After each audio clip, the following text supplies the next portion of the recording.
Mute everybody. No, not everybody's muted.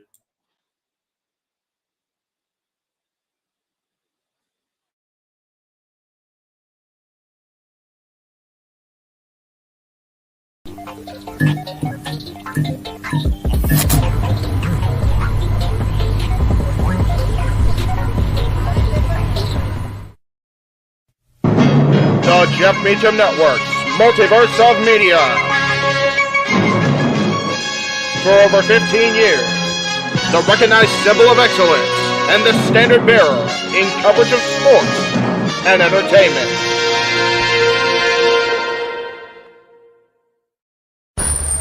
Online entertainment. NoDQ.com. NoDQ.com.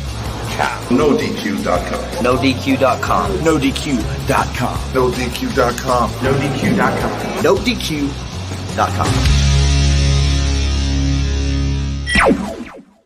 The people that know more about me know this. I am just a simple man and a lifelong fan of professional wrestling. Damn it! Whether it's the NoDQ Galaxy, the Jeff Meacham Network, the ATW Crew, Indy Force, or anything related to For the Win Productions, the gears of wrestling keep on turning, and we are here to give our thoughts, previews, and predictions. Good day to you all, and welcome to our panel for this week's Simply Predicting.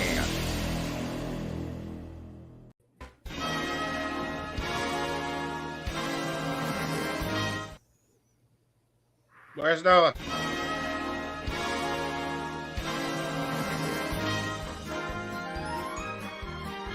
Ladies and gentlemen, sports entertainers, enthusiasts, professional wrestling fans and friends, welcome to the grandeur, the spectacle, the immortal showcase that is the ultimate circumstance in the world that we know as sports entertainment. Welcome to the hype, the kickoff, and the glorious grandeur that is the start to WrestleMania week. The red carpet has been rolled out, so make your way down the aisle. Come out in your absolute best as I have a huge, phenomenal panel as we come together to now discuss with you in full WrestleMania as it goes Hollywood.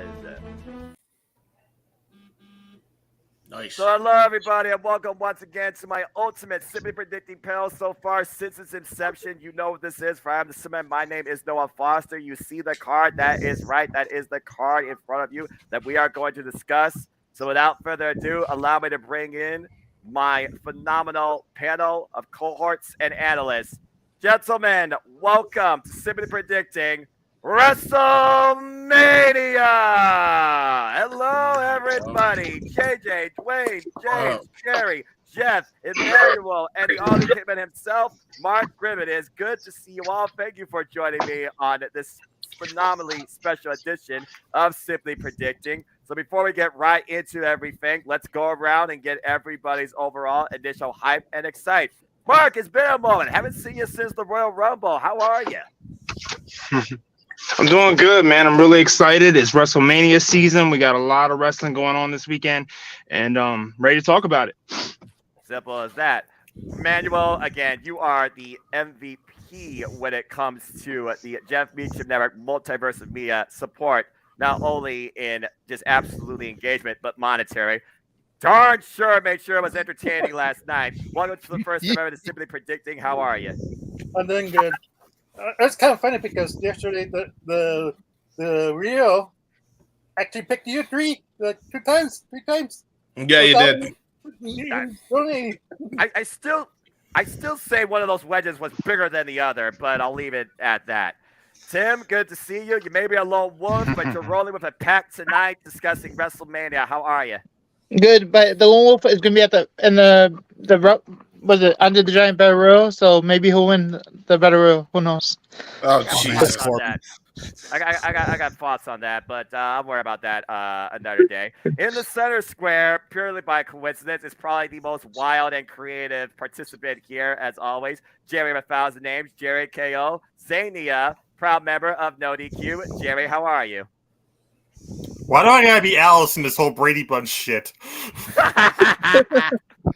Here's Well, the well, story. no. Think of it Hollywood Square style, man. Say you are Square Whoopi Square is Goldberg. the best square. Oh, that's even better. Whoopi Goldberg. Thank you for that. You're welcome. You're welcome. God damn. You could be Hey. Paul Lind. Could be even. I mean, just saying. X gets the square. Meanwhile, square. I'd rather be in a Charles Nelson Riley position up here, but you know what? Whatever. There we Well, go. It's already Charles gone. Over. Yeah, there we go. There you go. No secret Happy? square. There we go. That'll work. All right, That'll work. I'm in the center of the madness, which makes sense. As you again, should I'm be. the host. That works. Thank you. You're welcome. James, you might as well be the Gilbert Godfrey at times. See, I should put you in the top right-hand corner, but how are you, sir? I'm doing great, Noah Foster! With a great team that is this WrestleMania, which used to be called the Colossal Tussle, or almost was called that, before cooler heads prevailed. All right, fair enough. There's your stand-up comedy act of the night, and now I'm going to break things as I normally do because this is officially the biggest panel I've ever done too. Let me go ahead and bring founder, leader, creator of Meltdown, Jeff Chadwick. Welcome to the family. How are you? We're not finishing in 2 hours. Oh my God! And he already created Black and classified himself as obsolete. He came in, saw people went to hell with this. Bye. He pulled Grandpa Simpson, just like, nope. Saw 9 other people, and he's like, I don't know about this. He went outside and he yelled at the clouds because of what happened. And we lost Jerry. Wait. He's out of here. I'm already center of attention enough as it is. Wait a minute. I don't like this shit. But that's okay. Where did Jerry go? I don't Jerry's know. computer spazzed at the amount of people and technology involved in this. You got freaking device had a freaking heart attack. Speaking of which, Jeff, I mean, again, man, you have all the emotions galore with so much in store for you this week as you will be live, not just amongst WrestleMania, but so many other spectacles too. How are you, man? And welcome to the predicting, by the way. Yes, it's good to be here amongst my my trips to toss my cookies and because I've been sick. But you know what? I'm going to get it out of my system today because damn it, I am not missing a moment of this coming week. Again, last night was so much fun. I can't wait to get through tonight and officially talk about the card because now we have the card pretty much fleshed out. So I'm looking forward to it. Absolutely. Darn good stuff. And Jeff is figuring out stuff. You know, people, technical difficulties. And last but not least, proud friend and member of the NoDQ Galaxy, Dwayne Atkinson, who is hydrated, and you definitely will need to be for this one. Dwayne, how are you? It's the most wonderful time of the year. Very well said. Very well said. Granted, karaoke night was last night, so if you want to miss it, go back and watch Open Mic Night. But other than that, I'm freaking wonderful, man. It's WrestleMania week. It's time. Only 3 more days to work, and then I get the whole 5 days off. So nice. Hey, yeah, I got all the time in the world. Thank you to those that watch this, whether on live or on demand. Please like, subscribe, comment, and tell a friend. Daniel, I see you in the chat. And again, thank you for being a part of all the shenanigans last night and tonight. I am never doing the Too Cool dance again. No. That's just going to put that out there. All right. Well, I didn't miss it, so I have to see it. Yeah, unlike Roxina, that is truly once in a lifetime. You're damn right. And this very well, the size of the panel very well might be too. So before we wait for Jeff to once again round out the full 10, a perfect 10 to say the least, we got a phenomenal 9. Without further ado, gentlemen, let's get right into it. So as I showed on the graphic, you see what's before you. Your eyes do not deceive you. Count if you must. 14 matches, allegedly, but 13 matches that we are discussing in this edition of Simply Predicting. Damn it. We have no idea what the card order is in full, but we do know a couple of things. We know what's going to culminate this 2-day spectacle, and we will see finally if we indeed finish the story. And okay, I'm just looking at that. And we will also see, of course, so many other hostile rivalries, long-term storytelling finally come to an end. This really feels like you're at the movie theater and you're looking at every trailer possible before you look at your feature presentation. That very well might be what happens tonight with these matches. So let's go ahead and kick things off with this, considering we can see him. But will we see him once become United States champion?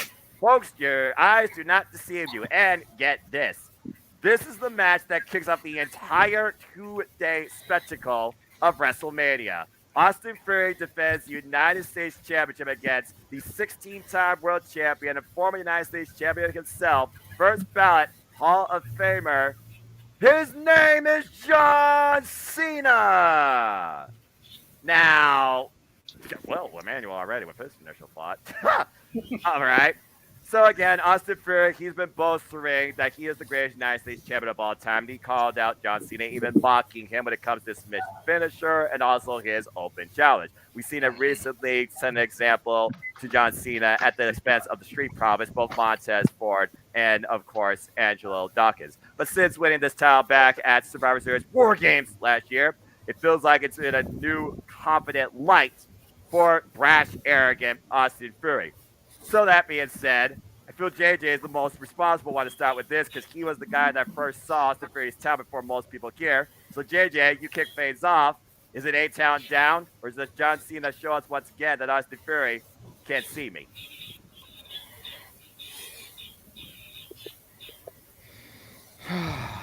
Deep breath. A-Town down. I love me some Theory. I've been a Theory fan since I first saw the kid.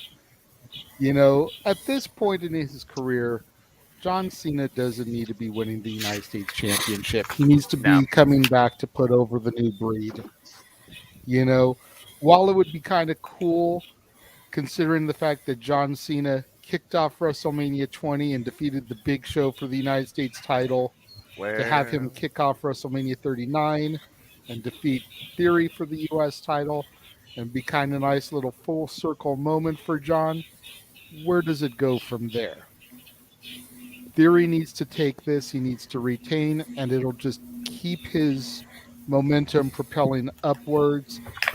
I still sometimes wonder what would have happened if he hadn't done that useless cash-in with the briefcase, because he could be U.S. champion, and we could still have that looming with the main event of WrestleMania being what it's supposed to be. But it is what it is. Simple as that. All right. So JJ believes that Austin Theory will surpass the 16-time world champion in what some people believe could be his second to last, not his last, WrestleMania. So with that being said, does anyone here have a actual rebuttal or counterpoint in you believe and predict that John Cena will win? Only if he wins by only if he wins by disqualification. Right. Yeah. But even then, Theory's leaving with the belt. And as no DQ protocol goes, it's all about who leads with the gold. So it looks like right now this match is unanimous. Something tells me that won't last. But all right, so everybody, including me, does believe that Austin Theory will retain the United States Championship. And I'll just put it out there. Austin Theory vs. Pat McAfee was a sleeper match for me at last year's WrestleMania. That was some really good stuff on both parts. Now, what we may initially think, why is this on the card? Oh, okay, you need filler. There might be more to this than meets the eye initially. And for this match, Dwayne, you will be the one that sells who you think will win and why this match is worth the weight that's being put in, literally. As we have a battle of human anomalies between the Beast Incarnate, Brock Lesnar, taking on the 7'3" Nigerian giant endorsed by one MVP, Omos. And this was literally simply made on an open challenge accepted on the VIP lounge. Business made. So that being said, let's go ahead and see what Dwayne has to say here. Dwayne, you're on point. Sell us and give us a pick. I think the bigger question here is, it ain't who's winning or losing. This is Brock staying or is Brock leaving? Because I think the outcome of that match is going to determine that anyway. I think personally, unless they're going to strap a rocket ship to Omos, I don't see him winning this match, period. He made quite a made man yet, but win or lose, he's having a match with Brock Lesnar at WrestleMania. He's going to be a made man, win or lose. Fitting thing, Brock's going to win. He's going to make him look good in defeat. End of story. All right. So again, don't bet against the Beast Incarnate. It's one of those golden rules of WWE. So that being said, does anyone want to pull a Hail Mary and believe that Omos has a chance in winning? Yeah, has his hand up. No, okay. Others do too. So please, yeah. I mean, I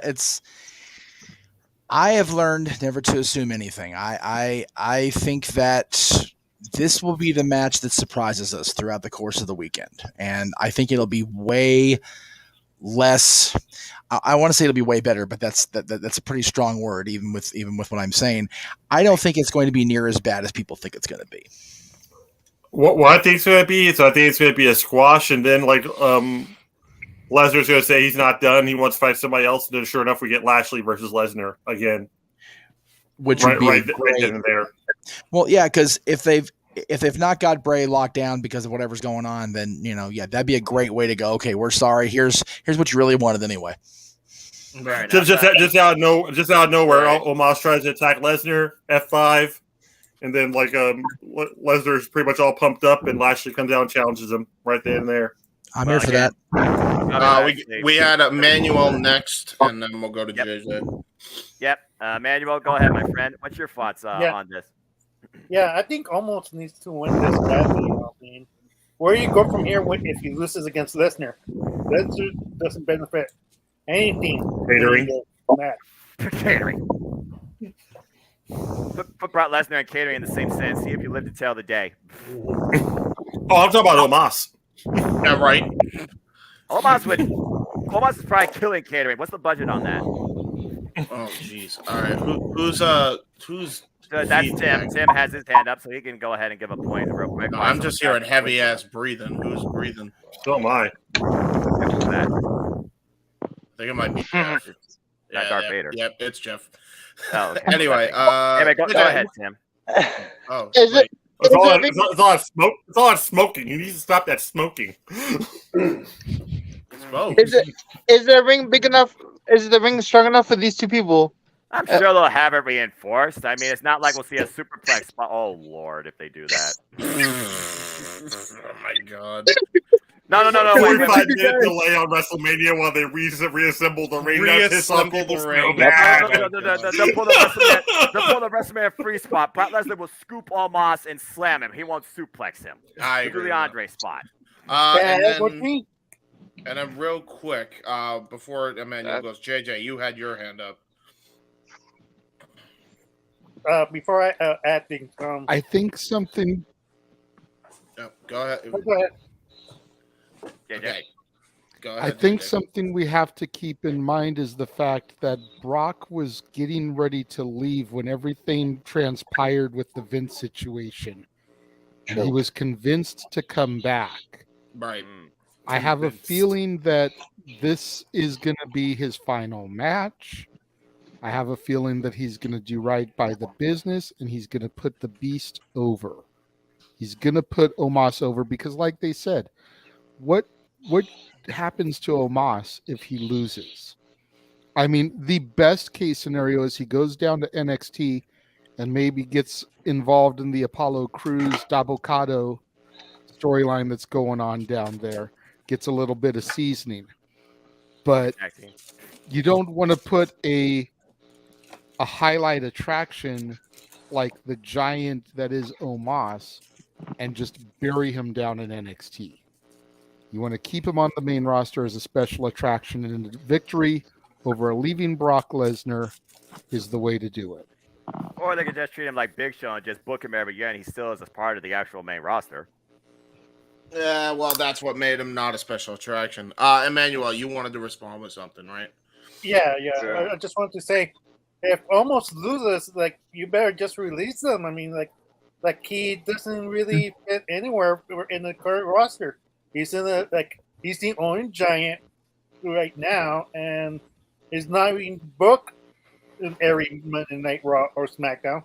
No. Yeah. Maybe you feature him more, but fans are not reacting or don't see him as a threat. So what do you do with the guy?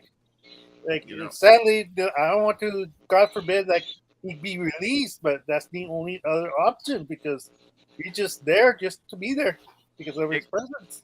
big man, just a circus-size attraction, not standing as a bodyguard outside a door for somebody. It's almost like, the missing link. How do you put him in the puzzle and complete him? Is WrestleMania overcoming the Beast Incarnate the way to go? It's one of those things where this match just feels weird in general. Yeah. But again, Khali was very limited, but they still found a spot for him. Yeah, and he was a former world heavyweight champion with the big gold belt. I will say that don't get me wrong, that was a mistake, but they always found something for him to do. I would say that if Omos does get released, there's at least one silver lining. If he does get released, not that it's good that he got released, but he'll at least get work teaming up with Satnam Singh, and they could be the Giants. Why not? The Asian Giants. Why not? Go for it. I don't know either. Oh wait, no, is he from Asia or from Africa? I don't remember. I mean, they both start with A. What's the difference? wait, you forgot Australia too. Yeah, that's a continent and a country. Whoa, that's weird. It's a little bit of both.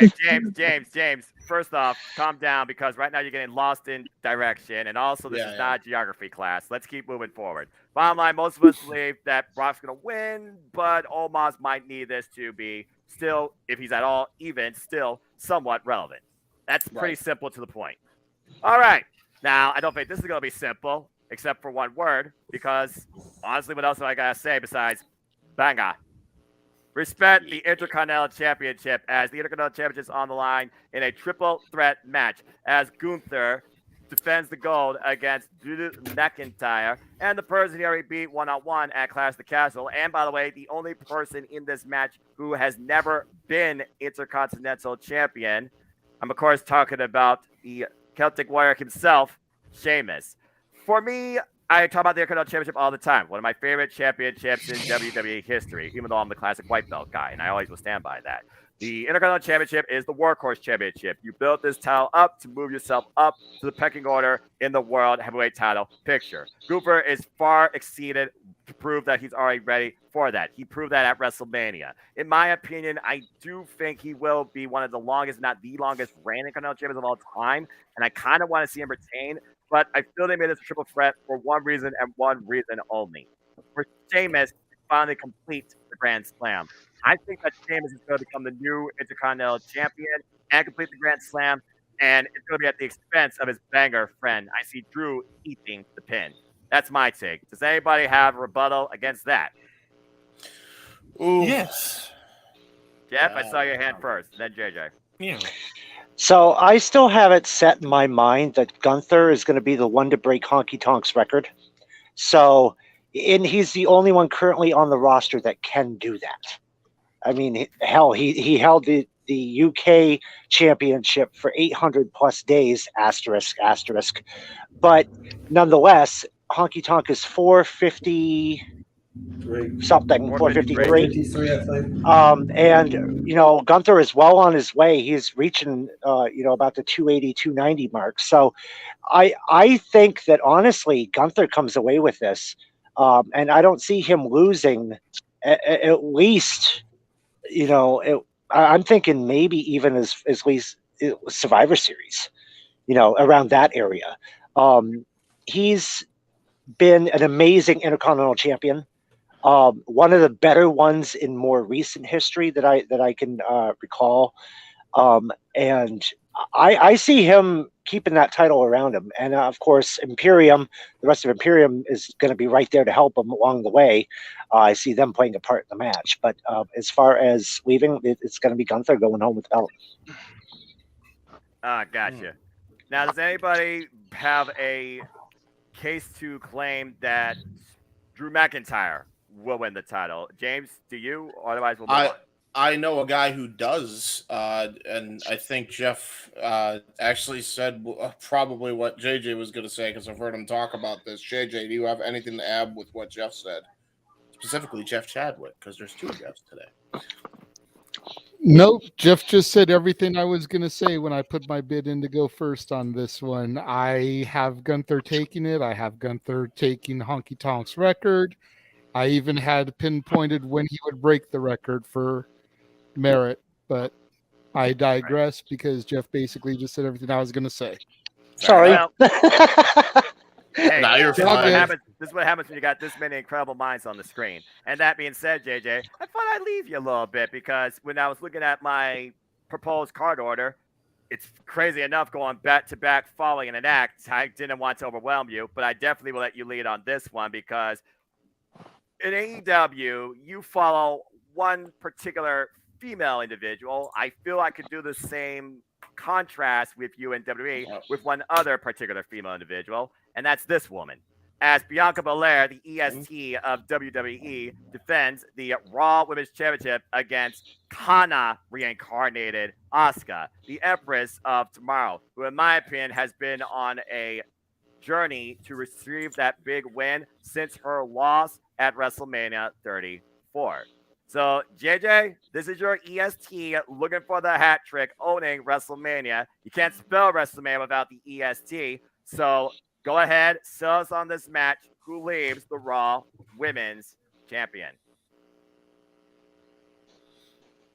Again, it comes down to records. It comes down to history. It comes down to Triple H trying to establish meaningful title runs. Bianca Belair is already the longest reigning singles black champion in WWE history.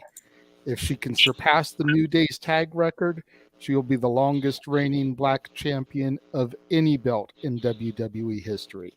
Right. She is going to continue this run, break that record, because at the end of the day, I've said it since I first saw the EST.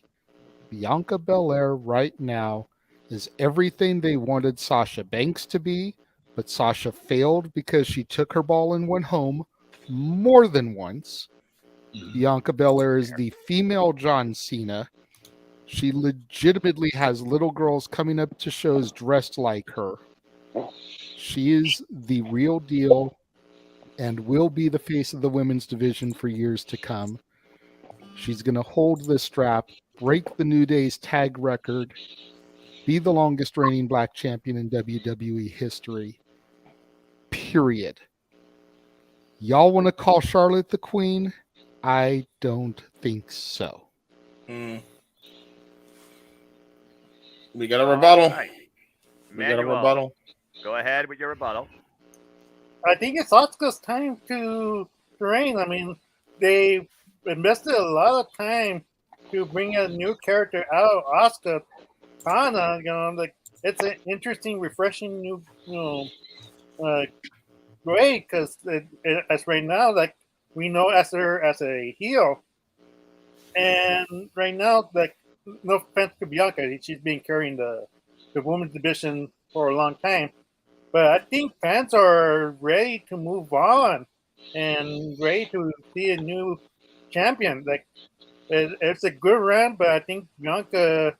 Like it's more compelling to chase the title than being the champion.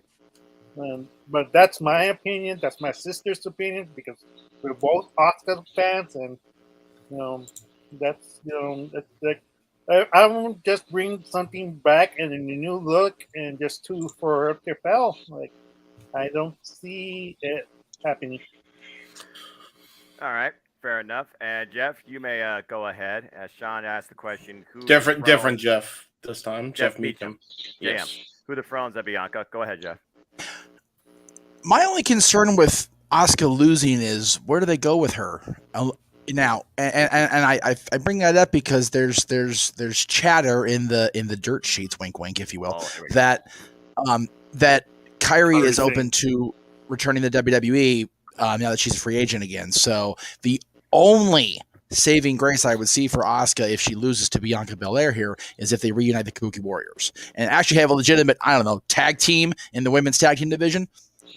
Just spitballing. Why not, right? I mean, it's a crazy idea, but you're not wrong. Hey, Meacham, I'll go one up further. Have Damage Control break up. Have Io Shirai join up, and then they're the complete Sky Pirates team. Jerry, do me a favor, get out of my head. I didn't tell you were allowed in there. Shame on you. Trust me, that's a scary place. Scary place. Yeah, do not go up there unless you get permission because you will get lost. It's a scary place to be. No trust. But man, Yeah, for real. If Asuka does not come out of this as women's champion, and I'm not saying she should, I still think Bianca should retain. I think JJ's point is exactly that. On point every step of the way for Bianca's destiny here. They have to do something with Asuka soon. They've rebranded her. They've brought the Kana out of her. Now they have to do something significant or they're going to lose every bit of equity they have in that superstar. Yep, exactly. Tim, you had your hand up. Here's my question Hold as on. far. Let JJ Go ahead, JJ. Go ahead, JJ. James, calm down, brother. I know you're half awake. Here, I just saw his hand up. I felt bad. It's good. I just wanted to. Go ahead, JJ, and then I just wanted to bounce back off of what both Emmanuel and Jeff are talking about here, because like while I do enjoy Asuka and I like this new evolution, the leveling up, if you will, of her return to the Kana character, where do you go from there if she does dethrone Bianca? You know, I don't see any ready-made feuds for her. You know, is she going to end up just being a transitional champion and losing it after a month, maybe two? Right. And just pass the hot potato around to the next female? Right. You know, I think there's still money in, and this is going to, I believe it's Sean's comment in the chat, who dethrones Bianca. Yeah. I think it goes to Raquel. Yeah. Pound for pound, Raquel is the next strongest person on the roster that can give Bianca a run for her money. That's who I think eventually dethrones her. Yeah. When is it? Money in the Bank briefcase is just a couple of months away. Just saying. It's a fair point because you gotta consider whoever gets the Money in the Bank briefcase can definitely guarantee themselves maybe a opportunity, not only opportunity, but actually more often it has crowned a new champion. But again, we will see if the EST is ready for Asuka, aka Kana, and I feel that Kana is going to show us something that Bianca Belair is unaware of, and that could be the difference maker. All right. Good chat all around. Let's keep moving this thing forward as we go. Oh, good Lord Almighty. Yeah. All right. It is what it is. Seth friggin' Rollins versus Logan Paul, because you got to have every celebrity possible under the bright lights of Hollywood. And Logan Paul keeps mocking Seth as Seth who. And Seth friggin' Rollins is that showcase man at WrestleMania. This is pretty about Seth friggin' Rollins reminding Logan Paul exactly who he is. But all it could take is one lucky punch, and this feud's over. No Jake Paul included. Please and thank you. James, let's go ahead and get your retort on this match. You haven't broken on one match first yet. What's your thoughts for this? Okay, so my thoughts on this is, you know, as much as everybody wants to say Seth is going to win, I worry that they'll have Logan somehow come out with this. I'm not saying he deserves it. Or no, I'm not even saying he shouldn't have the win, actually, is what I meant to say. Sorry, I'm tired still from open mic night, by the way. But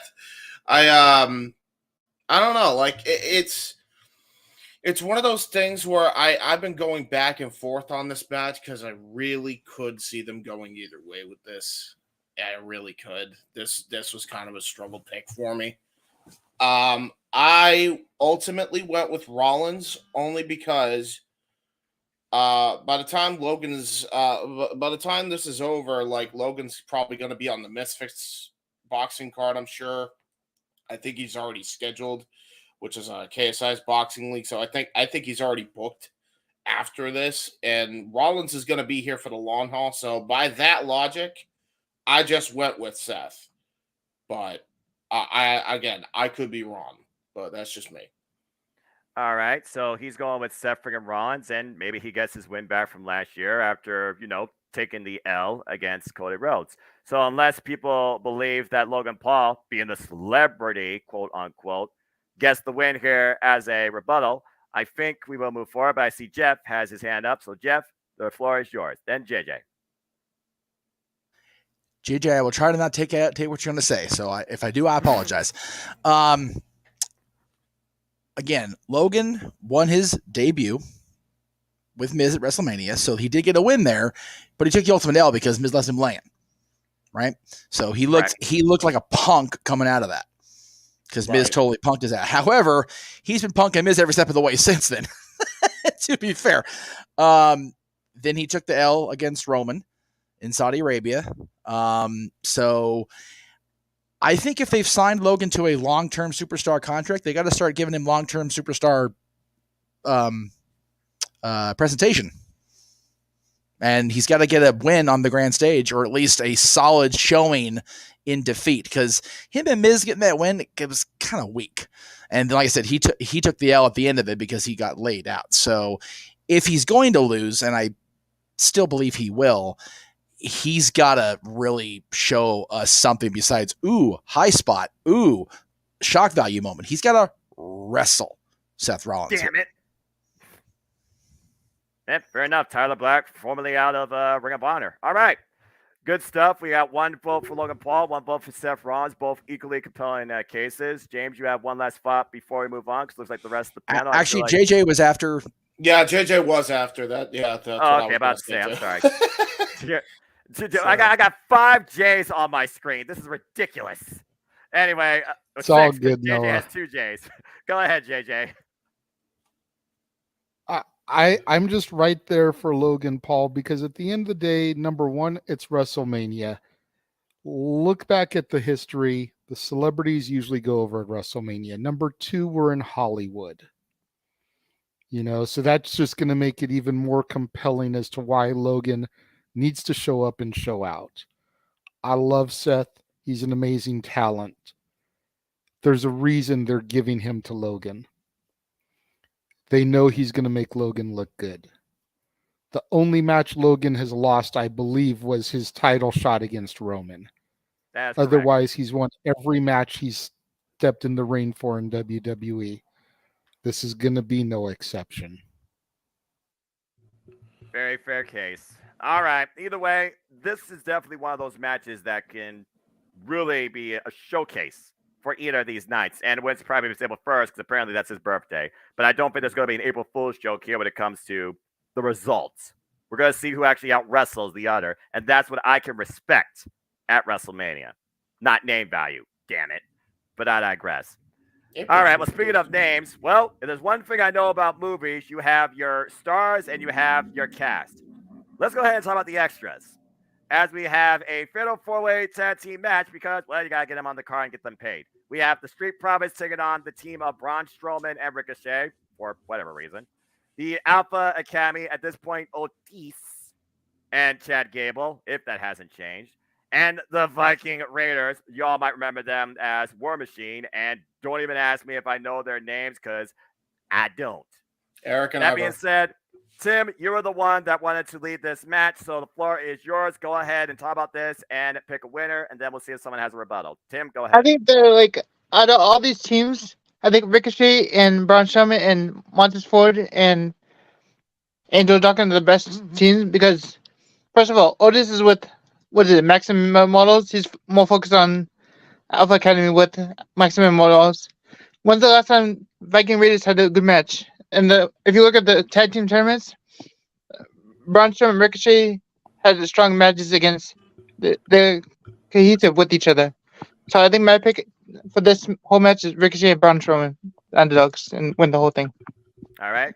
So Tim has put in his vote for Ricochet and Braun Strowman, and they did previously challenge the Usos. Emmanuel, I saw your hand first, so we'll go then to you, then we'll go to James, then Jerry. Emmanuel, go ahead. What's your thoughts on this fatal 4-way? It's going to be the Viking Raiders. I believe that they're going to split the Street Profits during that match, and Montez Ford is going to take the pin. Because Otis is probably going to get distracted by the male models, and Ricochet and Braun Strowman, it's an okay team, but you need a heel team to go against Kevin Owens and Sami Zayn if they win the tag team title.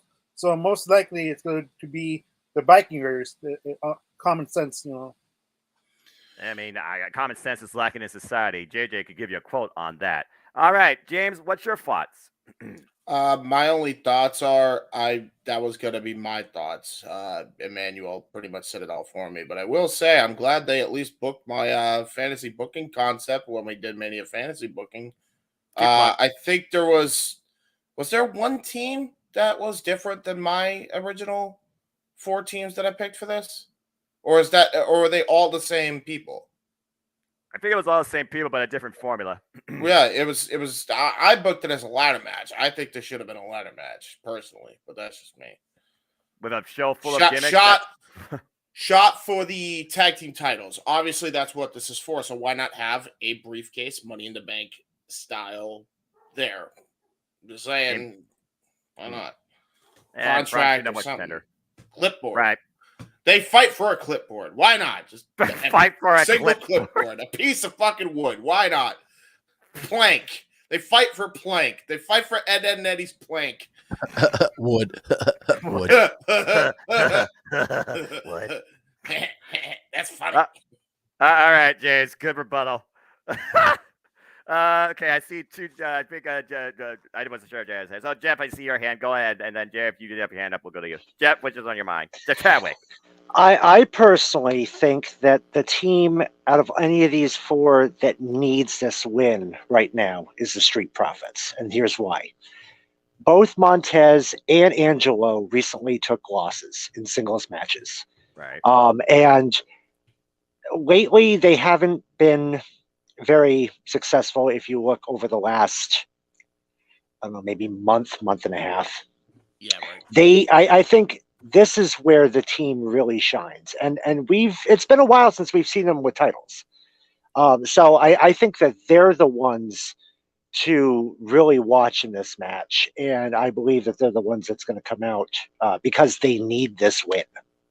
I mean, if they don't get this win, where do the Street Profits go from there? I mean, this is pretty much do or die for the team. And so I've got my, not really money, but my monopoly money, so to speak, on the Street Profits. Gotcha. You want the smoke. And I still think that Montez Ford is on his way to a singles run, but considering how over Street Profits are, Red Solo Cup gimmick aside, I'm kind of with you. I feel the Street Profits deserve the win here. Again, when I did fantasy booking, I thought Montez Ford was going to face the Miz one-on-one in a must-see attraction. Instead, Miz is the host, whatever the hell that means. Ford's suit changes. Good for you in Hollywood. That being said, I'm with the Street Profits here. I feel they deserve it the most. They've been the most consistent, tag team on the WWE roster for the longest time out of these foursomes. And they are former tag team champions on Raw, at least. They have not been SmackDown tag team champions yet either. So, yeah, I'm with you. I'm going to say that the Street Profits get it here, too. Does anyone have one last rebuttal here before we move on? JJ? We have Jerry, too. Jerry. I feel like all the teams have had a case made for them except for one. And as much as I love the Street Profits, as much as I would love to see them get the W, I'm right there with Noah. I think that they're heading towards that breakup. I think they're heading towards Tez being a singles breakout star. For some reason, they've really been putting a lot of stock into Braun Strowman and Ricochet lately. I see the potential of them versus KO and Sammy. If, in fact, KO and Sammy do walk out with the tag straps, which we'll get there, pretty certain they will, but then you've got the power guy and the flyer against the power guy and the flyer. And it's very easy for the monster amongst monsters to go heel. And a heel Ricochet would be kind of interesting. I haven't really seen a heel Ricochet before. That's fair. Yeah, not in WWE. Prince Puma, King Ricochet, NJPW, whole different story. And Jerry is thinking, and I say Jerry last for a reason, considering what we're going to go into. Jerry, what's your thoughts on this four-way dance? Oh, Jerry, you're still muted. Jerry, buddy. you're muted. Watch. Uh-oh. What are you doing? We're live, pal. Stop miming. Okay. There we go. Are you still muted? Okay, I'm now. It says I'm now unmuted. Thank you, Noah, for unmuting my microphone. You're That's welcome. really weird. Okay, go ahead. Anyhow, I'm going back to one of my old fantasy bookings, and I think the Street Profits are going to win, and MVP is going to help, and that's going to start up the new Hurt business. I think the losing streak that they're kind of going on at this point is going to drive them to find a new manager, and that MVP is going to be the one that helps do that. And if you think about it, like if for some reason the bloodline does disintegrate in this one, like at this pay-per-view or along these lines, you're going to need another heel faction and a rebooted Hurt business which also features probably Carmelo Hayes after he makes his debut would be a great way to start. All right. Again, and Carmelo Hayes' future also up in the air. We'll see who stands and delivers, and then we'll see who misses and who actually hits the shot. Either way, this will be a fun four-way dance, and someone's going to receive a nice winner's purse while everyone else got a participation award. Impromptu number contender tag team title match. We'll see. All right, good stuff. Well, Jared, you're going to stay unmuted because you put in your bid to open this one, and Jeff's going to really be listening to you on this because in my card setup, this is my night one main event. The SmackDown Women's Championship is on the line as this year's Royal Rumble winner of the Judgment Day, Rhea Ripley, looks to finally get back that win from WrestleMania 36 against the Queen herself for the SmackDown Women's Championship, Charlotte Flair. We've seen how far both these two have come. We've seen the rebuttal to each other. We'll see who is the stronger character, who is the stronger wrestler, and who deserves it more. So, Jerry, you are on point to sell us this match and the winner. And then I'm going to Jeff probably immediately because I know his hand and he will be listening. Jerry, go ahead. Who you got leaving with the SmackDown Women's Championship? I was coming into this with Rhea Ripley in mind because she put on such a great showing with their last match for the NXT Championship and came up short in that in front of absolutely nobody. Right. And that was like that was heartbreaking enough. The fact that she lost and the fact that there was like no crowd at all, that just sucked even more. But I think at this point, I'm not sure what they're trying to do with Charlotte. I know she was trying to come off as a face the other night, and that failed. And then so she reverted almost back to like heel talk, which I don't know. But at the same time, I'm really, really conflicted about this match because on one hand, Rhea winning the belt and being the only member of Judgment Day with a title is going to look kind of weird to me. Not weird the chauvinistic way, just weird as it's not really that natural. I don't really see her as the leader of the group. And the fact that like Finn Balor or Damian Priest wouldn't have a title around them at that point, it just doesn't sit right with me. So, as much as it pains me to do it, I'm actually going to go with Charlotte winning this by hook or by crook. So, I'm going to go Charlotte Flair for the win. Woo! That's my rebuttal. There you go. This is coming from, a guy that pretty much worshipped Rhea Ripley during her NXT run. Okay, so for me to say that she's going to lose is a punch in the gut, but at the same time, it's a logical punch in the gut. How often can you put WWE and logic in the same sentence, though? Dwayne, we're going to go to you first, and then that's also Vince McMahon logic. We're talking about Triple H logic. Oh, that's true. We don't know who's fully booking this. Wink, wink. Wink, wink. Yeah. Fair enough. Very good. Jerry, hell of an opening case.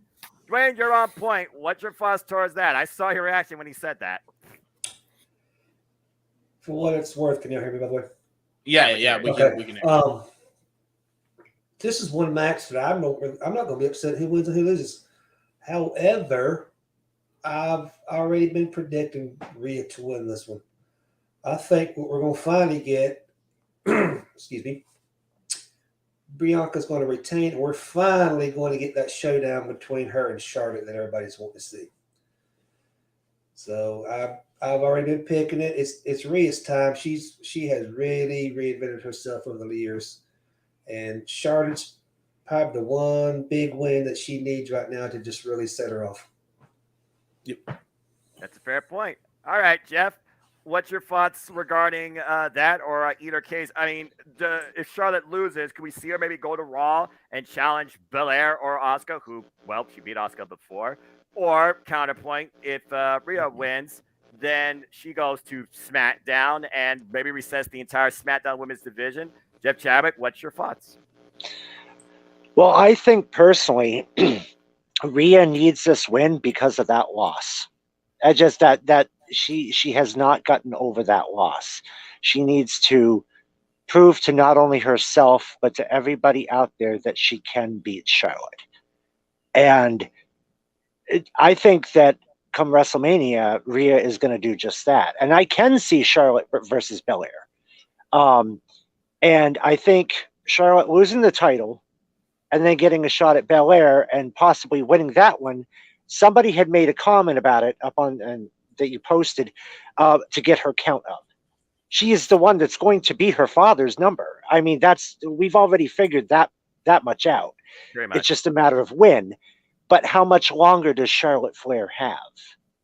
That's the question right now. She's been in this for quite a while. She's probably got maybe another year or two in her prime to go. So it all depends on when she's going to take that title and how quickly they have her get that count up. But no, I agree that Ripley's going to leave with the belt because revenge is a dish best served cold.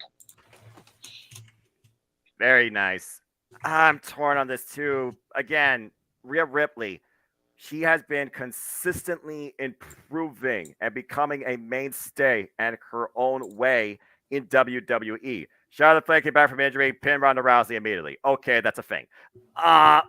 It's one of those things where I feel like Rhea Ripley right now, she doesn't need to be part of the Judgment Day. She can either lead someone on her own or go her own way. And the SmackDown Women's Championship is a gateway to that. So why Charlotte Flair is Charlotte Flair, I feel that Rhea Ripley needs to bring her brutality to the blue brand and reset the women's division there. I'm actually going with Rhea Ripley for the win, but you all made very compelling cases on both halves. This is one of those matches, again, that could go either way. I just hope it does not end the same way as the SmackDown Women's Championship match last year, where it was ref bump, big boot, roll up, the queen wins. We do not need that again. But good stuff, everybody. All right. As we keep going from there and we close out what is night one, we're going to... What's up, JJ? I saw you. I had one quick thing I wanted Dwayne to say. was raising his hand. Oh, thank you for that. I think with truly another thing, this is another accolade that probably nobody's thought about. If Rhea Ripley wins she's going to be the ultimate grand champion because she's won NXT Tag Team, Raw, the UK Women's title. So what else is there to win besides the SmackDown title? Nothing. Yeah. So it just completes. It completes. Well, I mean, Charlotte Flair, she's accoladed enough in my opinion. So, yeah, again, it just feels like more and more and more there's reasons for Rhea Ripley to win or deserve to win over the Queen. Somebody has to humble the Queen at some point, right? What do you mean, no? All hail, bow down, no humbling, forever champion. Woo! No. For real though, I think Rhea's gonna win too. I really do. There you go. Just I mean, I just got a funny feeling. I'm happy either way because I know people don't like Charlotte, and that's what makes me like it even more. So I'm good either way. Yeah. All right. Hey, fair enough. It's going to be a heck of a moment to close out night one. And again, as she should, because she's the Royal Rumble winner. Damn it. But I digress. All right. Good stuff for night one talk. Let's go ahead and move to the impromptu night two. And boy, if this opens the night, there's going to be people with this constantly on their mind until the close of the night. Let's just get right into it, folks.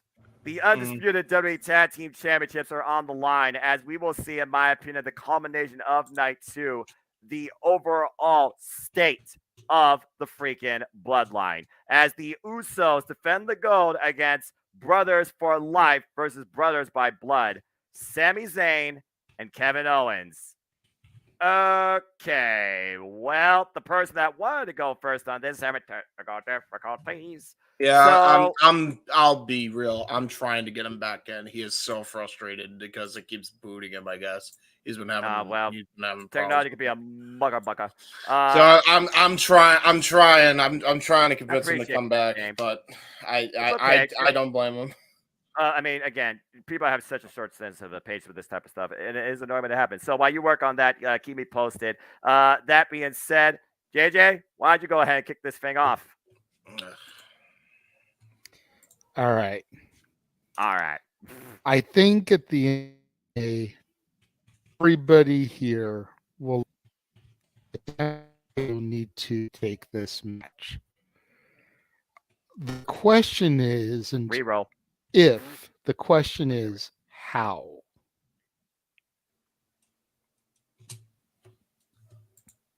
Can you hear me? Yeah, we can hear you. Yeah, you're good. You're good. You're good, brother. Continue. Can you hear me? Yes, yeah, you're good. Okay. Yeah, the question isn't. You're fine. Go ahead. The question isn't if they win. The question is how they win. I think we've been hearing for a while Jey Uso saying, I had to. I had to. There's been a lot of talk about you don't have to, you have a choice. Jay's going to make his final choice at Mania. Jay's going to finally turn on the bloodline and his brother, allowing KO and Sammy to get the victory. Hey, man, I'm glad you said it before me. I have nothing left to say. Thank you, JJ. That was the one sentence I was waiting to hear out of somebody when it came to me figuring about, again, what is the story of night 2. Finish the story. The implies the individual, not the only individual. Well said, JJ. Does anybody have a rebuttal regarding that? I have 0. Oh, we have Emmanuel. Emmanuel's here. Here we go. You have to do something. Go ahead, Emmanuel. I agree that, about all that. It's just that I want Sammy to pin Jay. 1, 2, 3. That, like, this is a holubic, and the result, it makes him snap to reality that the bloodline is coming, and that makes him realize maybe it's not too late to change my narrative, and that's what that begins the breakup. But that's my only opinion to add to the end of the match. That's a fair additional opinion. I mean, again, based on the result, could Roman go savage, or will the wise men keep the tribal chief cool-headed and focus on the task at hand and send the Usos off? Again, this could literally be the story of the night, backstage and more. James, what you got? I just want to read the general's tweet, quote here because he's having technical difficulties, and this will be the last we hear of Jerry Slaughter because he doesn't want to rip his fucking afro out for the technology issues. So he says to me on Facebook Messenger, and I quote, I wanted this to be the ladder match we deserve. A ladder warfare, much like Steen / Generico and the Briscoes. It just would feel appropriate with the protagonist connection to Jay Briscoe. But even if we aren't getting that, we will still see Zayn and Owens win for the feel-good moment. That'll only rattle Reigns more in his title defense and show weakness in his armor. So that is Jerry Slaughter's thoughts on night 1. Unfortunately, we will not hear about night 2. But that's what Jerry had to say about that one. Well, God bless the general in general. I look forward to seeing him back on this platform too. Please stay cool-headed. JJ, you have one last thought before we move forward? Yeah, the only way that I could see Jay not turning here at this match is if we build to Jimmy, Jay, and Solo, or Jimmy, Jay, and Roman versus Cody, Owens, and Sammy at Backlash. And then have him make the final turn at Backlash. Backlash being the true reset versus WrestleMania. Backlash being the final act, the final note, if you will. That would be very Backlash. That would be very Backlash. Yeah, imagine that. An actual name of theme of a show actually implying what you can look forward to on the card. Imagine that crazy concept. I'm just saying. Tim, I see your hand up. You can go ahead while this gentleman here says, how is this match not close out night one? Best storyline WWE?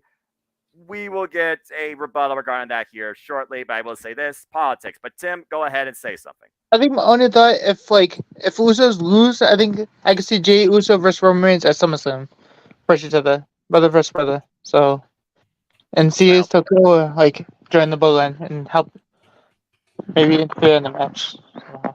So, all right, the last man standing of the bloodline maybe for Sikoa. Ooh. Well, again, Solo Sikoa right now, it's already like he's being set up to carry the bloodline story, or himself. As Cody Rhodes has been saying the same sentence, "You're not ready," and he's facing him one-on-one on the go-home Raw into WrestleMania. Jeff Meacham, did you have something to say regarding that comment or what's been said so far before we move on? Please go ahead. So the reason it shouldn't close night one and should open night two, if you have been following the Renegade over the last month or so, Jay, maybe a little bit more. Yeah. It's one of those, it just makes sense. Rhea Ripley won the Royal Rumble. She should be main eventing one of the nights. You have Charlotte and Rhea close. And then the reason you have the Bloodline open night two is the same reason you have the Bloodline close night two. They are the story. They are the biggest thing in WWE. You put your biggest story on your biggest night. Whether anybody competing on night one wants to admit it, night two is the dance. Period, end of sentence. And if you have that final day of your WrestleMania memories, including mine, because I'm going to be there amongst the 70,000 of them, is the Bloodline encapsulating your day. That's what Vince wanted to sell when this shit started back at Payback 2020. That's what Hunter's wanting to sell now. It is, as the host says, simple as that. There you go. And for the record, Jeff, I've been saying it ever since the Rumble. So a little longer than Jeff was first implying. And again, the only thing we know that's absolutely official, according to Adam Pearce and WWE, Logan Paul and Seth Rollins takes place night one. Charlotte Flair and Rhea Ripley will take place night one, but there still is a counterbalance of the tag team title should be the main event. That nothing's been made official as far as the closer of night one yet. We're just speculating at this point, Rat Nick. But again, in context, Royal Rumble winner is WrestleMania main event. End of sentence. And even if you don't subscribe to that theory, which is fine, the Royal Rumble winner has always been in the Showcase Championship match at a WrestleMania. If you have the tag titles main event, that's not the Showcase title match. That's just, second to last, penultimate, whatever you want to call it. It's not the Showcase title match at night of WrestleMania. So if the girls aren't opening, they need to close. And we know they're not opening because John's opening with Austin Theory. Yep. Because John Cena's getting the hell out of California before the traffic gets bad. John Cena's the smartest goddamn man in the industry. Hey, bye. I'm out of here. You see me? Now you can't see me. Exactly. All right. There you go. All right. Okay. Well, I know what we will see, which will be pleasing. And again, it's really all they have for them, which is kind of sad. But hey, it's something, right? James, it's not Mateo Bakova, but I know you'll have something to say about this. Let's open up with this. As we have a four-way showcase for the women. As we have four makeshift teams. Well, I guess technically 3 and 1 that's been kind of a team for the longest time. Oh, my God. Thank God they finally put Ronda and Shayna together. And they are facing Natalya and Shotzi, Raquel Rodriguez, and Liv Morgan, and team yet to be determined. It would not surprise me, though, if it's either Piper Niven or Carmella, if she's clear, and the Karen now of WWE, the hot mess, Chelsea Green. All right, that has not been made official yet, but stay tuned, folks, for the Go Home Raw. Guarantee you it will be. But, James, why don't you go ahead and talk about this four-way dance? Who you got winning out of it? What can you see coming out of it? All right, Ronda Rousey and Shayna Baszler are winning. Enough said. All right, move on. That's me. That's me done. All right. Nothing left to say about it. Yeah, but Ronda Rousey, simple enough, right? Anyone got a rebuttal on that? This might be the shortest match we talk about. JJ, go ahead.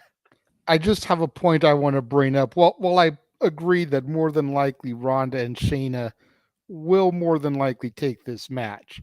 We also have to keep in mind that this is both Shotzi Blackheart and Raquel Rodriguez's WrestleMania debuts. That is true. They've been putting a lot of stock in Raquel. Liv Morgan had a pretty good year last year. I think they're the sleeper team to be watched. And then, of course, there's always the X factor of the mystery team that hasn't been named yet. Right. Could it be a potential call-up from NXT? Ooh. Could it be Caden and Katana? Could it be Chelsea Green and somebody else? As James mentioned, there's still that X factor looming as to who that other team is going to be. But I say the sleeper team to be on the lookout for is Liv and Raquel, especially since Liv did dethrone Ronda and defeat her to retain the title last year. That's fair. Green and Carmella apparently is what this person's thinking. Jeff, I see. Looks like you may have something to say about this women's four-way. What's on your mind, Jeff Chadwick? Well, he was mentioning about an NXT call-up. I think this would be a perfect time, seeing as though one of the people had lost. Well, sort of, if you want to call it that. This would be a perfect time to have two people who have teamed up in the past on NXT team up again on the main roster. I'm talking Candice LeRae and Indy Hartwell. I think that team would be perfect because we haven't seen them team for a while, obviously, since the way parted ways, no pun intended. I'm sure not. But I think that would be a great fourth team. I mean, I'm okay with Katana and Caden. Trust me, I'm okay with the CNC Music Factory. They're okay with me. But I personally would love to see Candice and Indy as the fourth team. Well, Indy Hartwell will be involved at Stand Deliver, and based on the result of that, I did say she's the longest tenured of the NXT women's roster in its three-brand inception. So I could definitely see that too. Tim, in portrait mode, go ahead. You may speak. I think the only one that I agree with JJ. I think the only one that should be there if Ronda and Thing don't win, I think it should be Raquel and Liv because they're the underdogs. What happens in the regular sports? The underdog always come from behind. So I think they're the team to come from behind and win. The Raquel and Liv. So. Well, they definitely are the SmackDown favorites to say the least. Candice and Mia, that's another shout out. Mia Yim Meacham, not involved in WrestleMania at all, has come to Candice LeRae's aid against Piper Niven. There's also Nikki Cross, who talked about I had no friends, and maybe Nikki Cross and Candice LeRae as a tag team waiting to form as well, and she's nowhere to be seen. So again, how do you put everybody on the card? Emmanuel? Yeah, I hope to see. I'm not sure about the status, to be honest. It would be awesome to see the Iconics come back. Don't do that. Don't do that to me. Don't do that to me. What? It would be like they'd be like the Hardys, like be a surprise team that in the ladder match that no one would expect. That's a WrestleMania moment.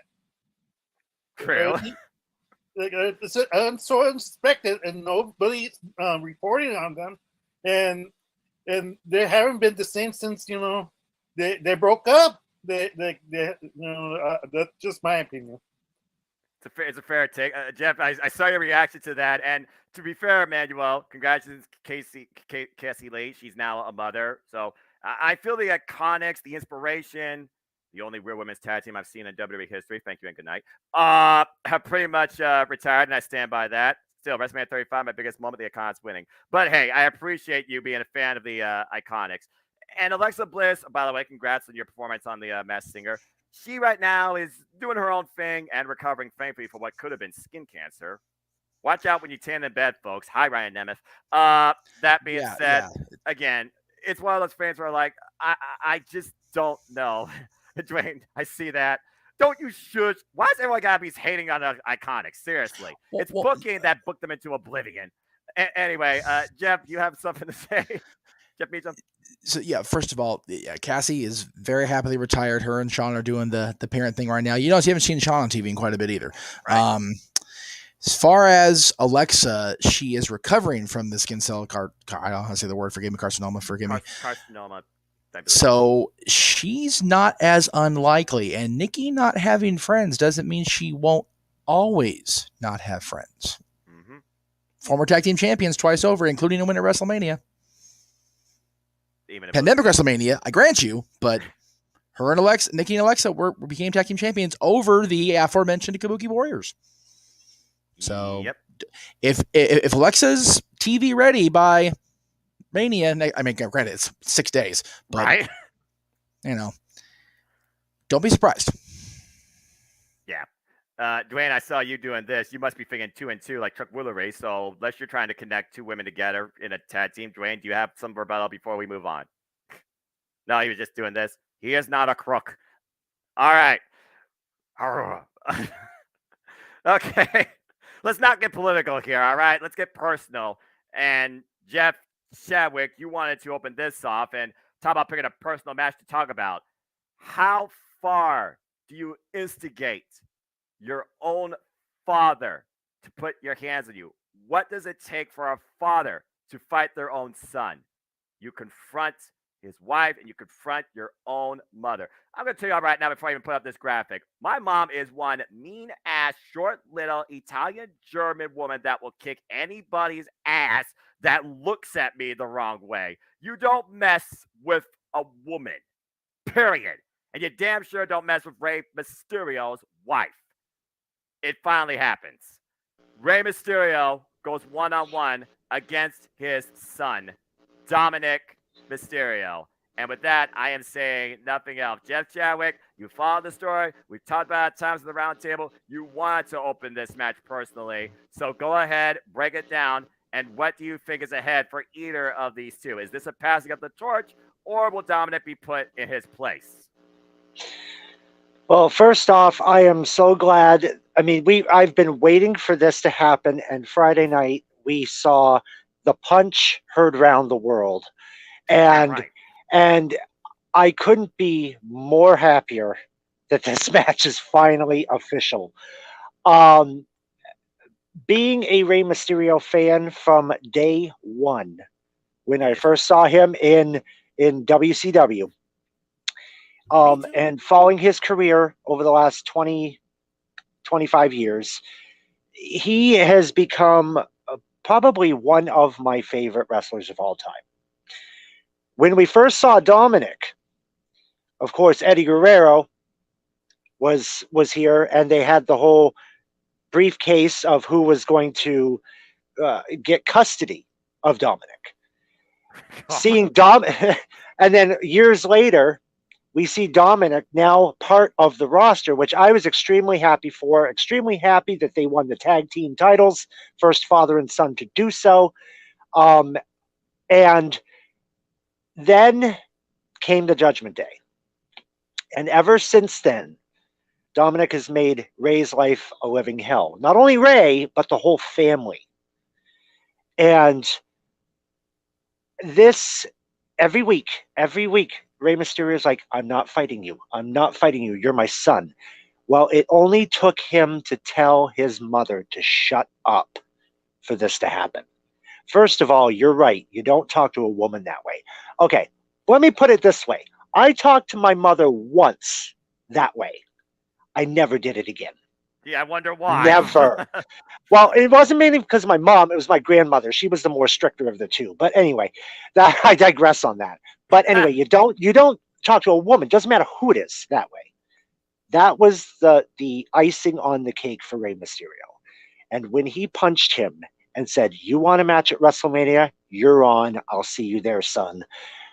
I was so ecstatic. I mean, the crowd. Did you hear the crowd? What's that? Dude? I have not heard a SmackDown or a Raw crowd that loud for a match being made in I don't know how long. And with the fact we have Hall of Fame coming up right after SmackDown, damn well Dominic is going to play a part in Rey Mysterio getting into the Hall of Fame. Not a good one. Coming. A receipt's Yeah, coming. right. So something's going to happen.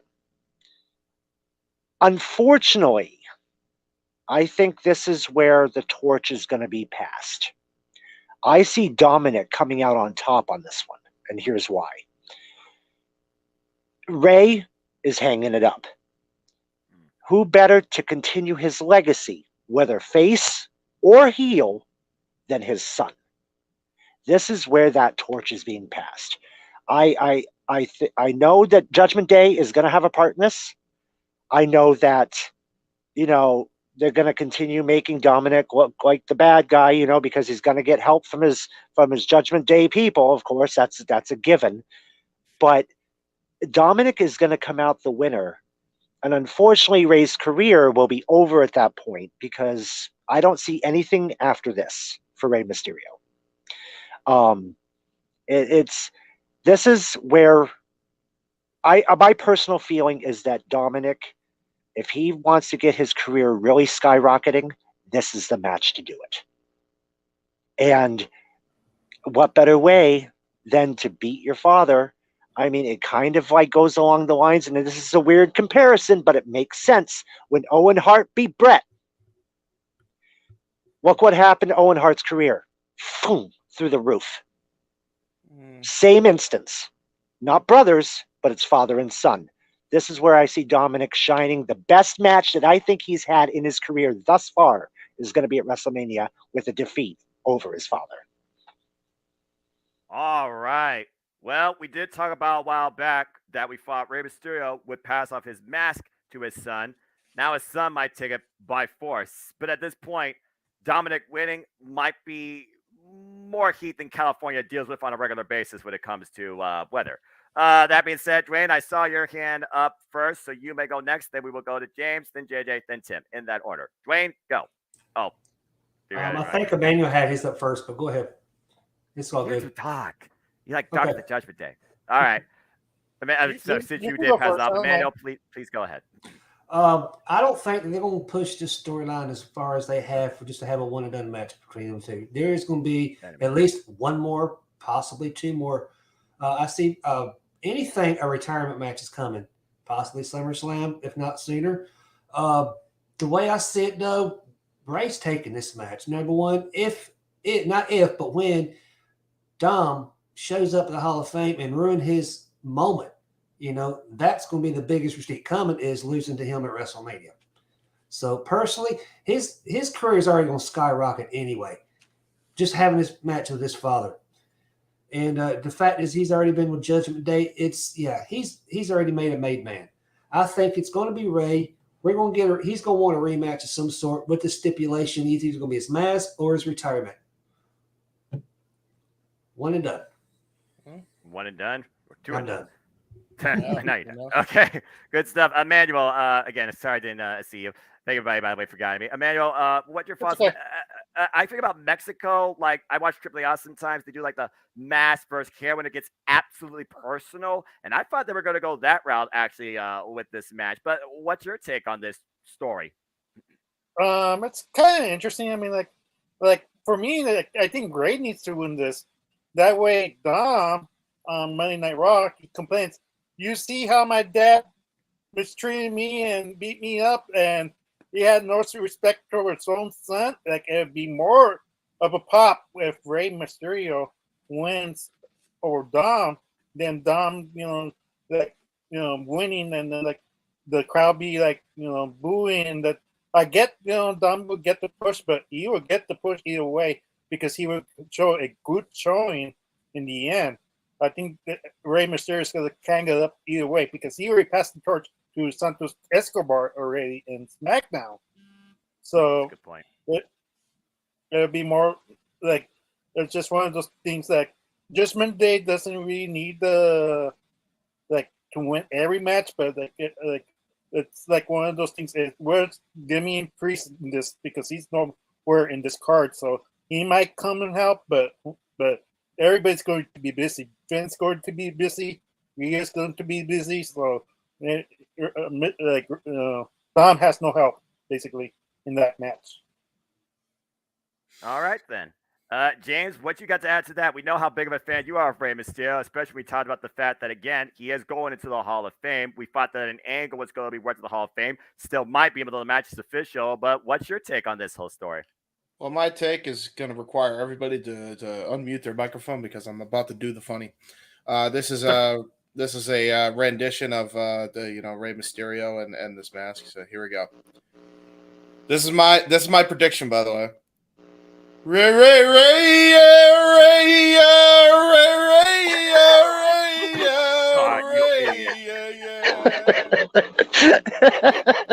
Damn it, James! You freaking idiot!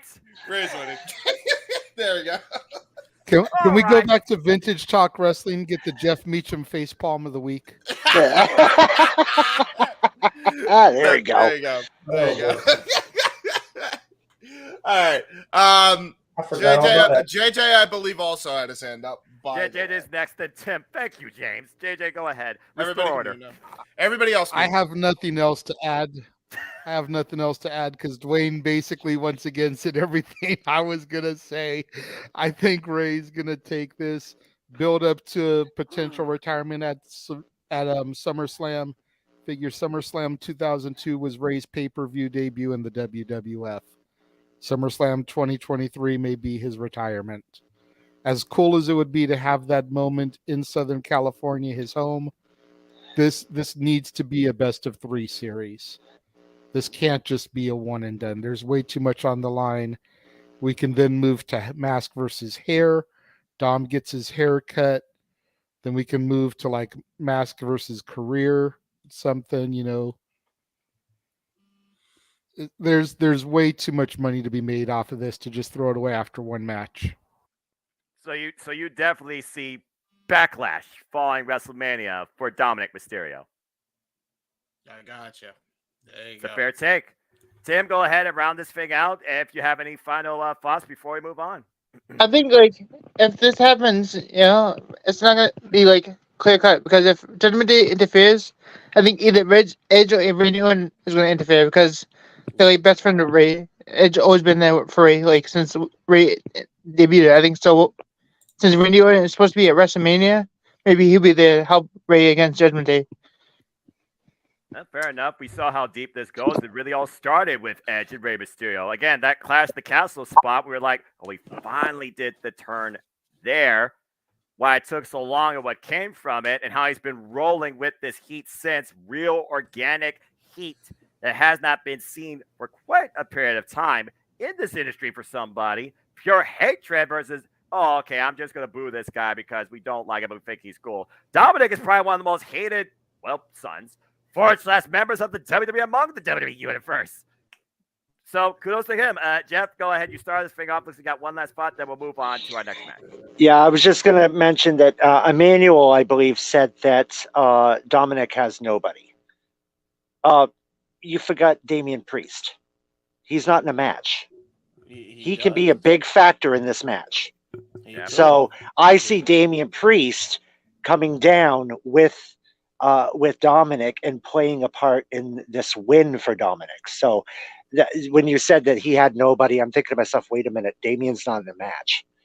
I said, yeah, we got Finn's in a match and Ripley's in a match, but Damian isn't. So there's your counterpart right there that I think might have a play in this outcome. We also have JJ who has his hand up. Thank you, James. Just to piggyback off of that, Jeff, we also don't know where Hell in a Cell is going to factor into things. Exactly. And once we get to that match, I've been hearing that Priest is probably going to accompany Balor to ringside, and Edge may also, according to the dirt sheets, have somebody to help him out, which I'll talk about when we get to that match. But we also don't know where that's going to factor into things. Priest may be KO'd already by the time we get to Ray versus Dom. That is true. That is a fair assessment.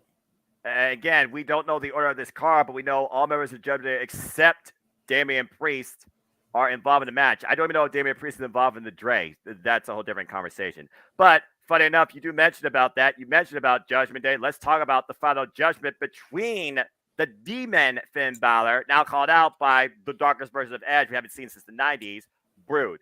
I feel, even though this is WWE, blood may very well be spilled because all hell is about to break loose. Time to finish this thing, as it is Edge versus, and he called up the Demon, Finn Balor, inside Hell in a Cell.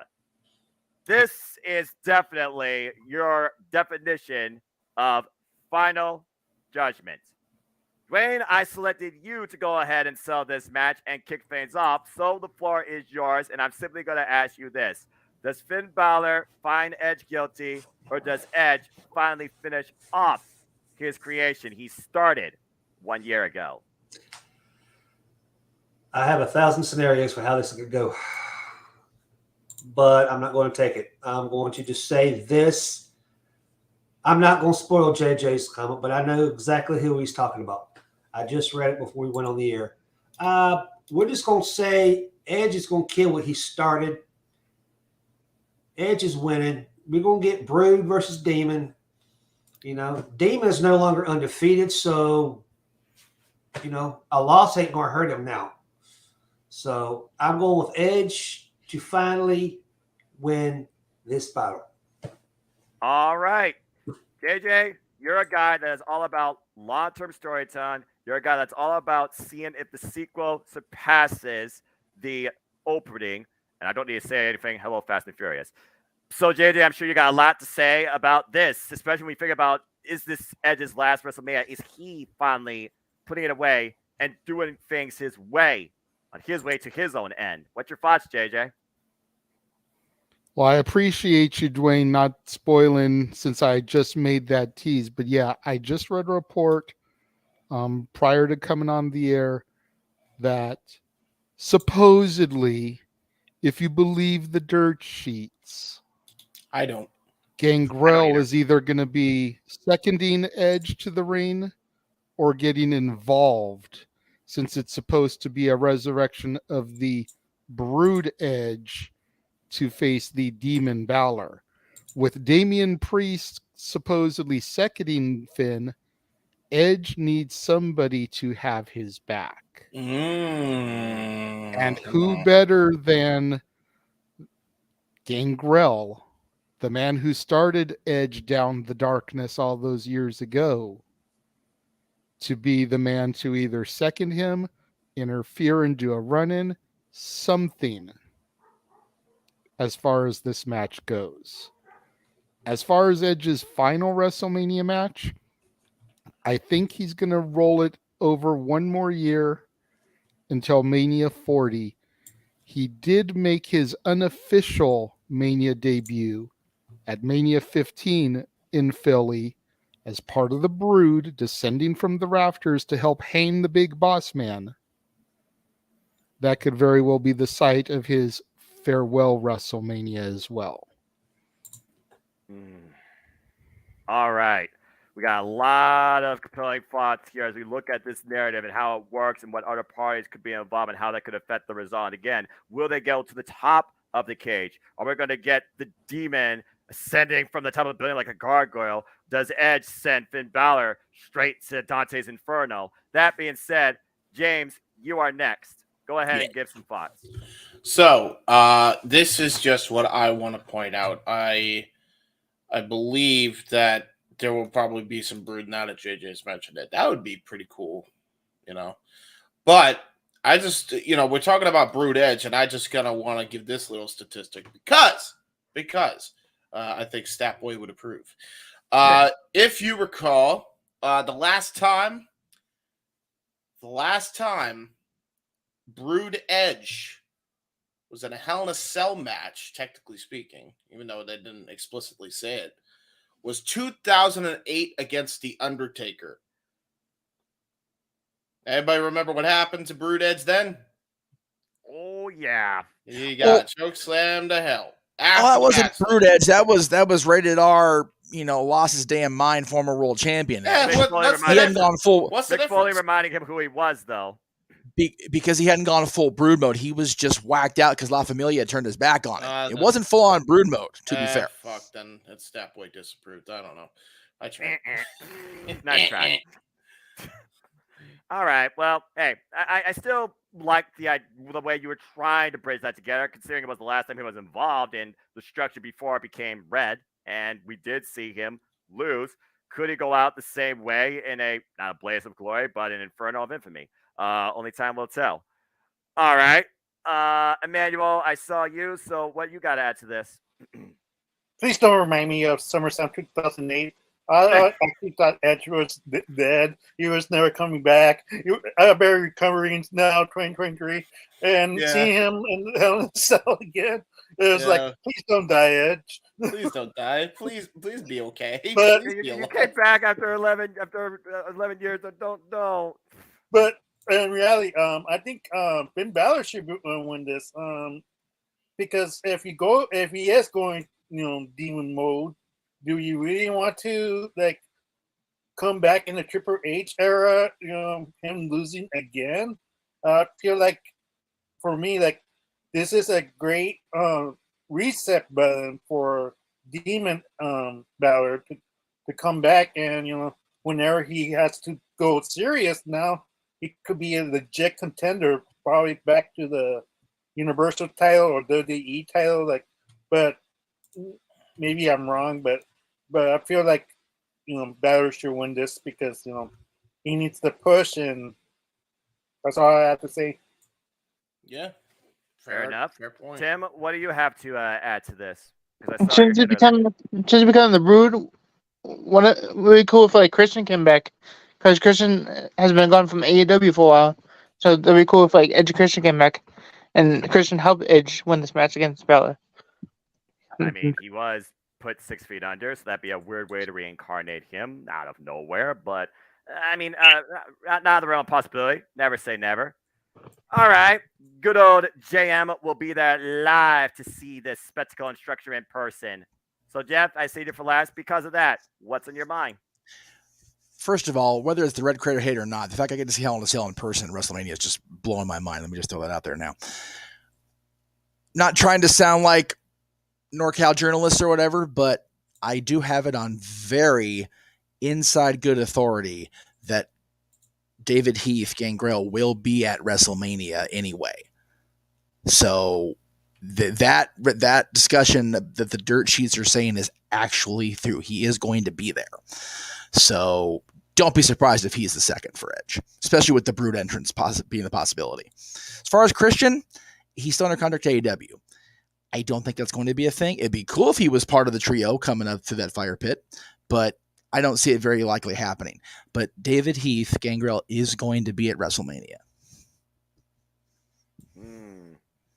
Unless the plans completely bottom out that I've been told from a person who would know if David's going to be there, which, California traffic's a muckerfuther, let me be clear. Unless something like that happens, he's going to be there next weekend. So actually he'll be here later this week. Oh, well, there you go. Yes, sir. Hopefully he has easy win the 405. What do you got, James?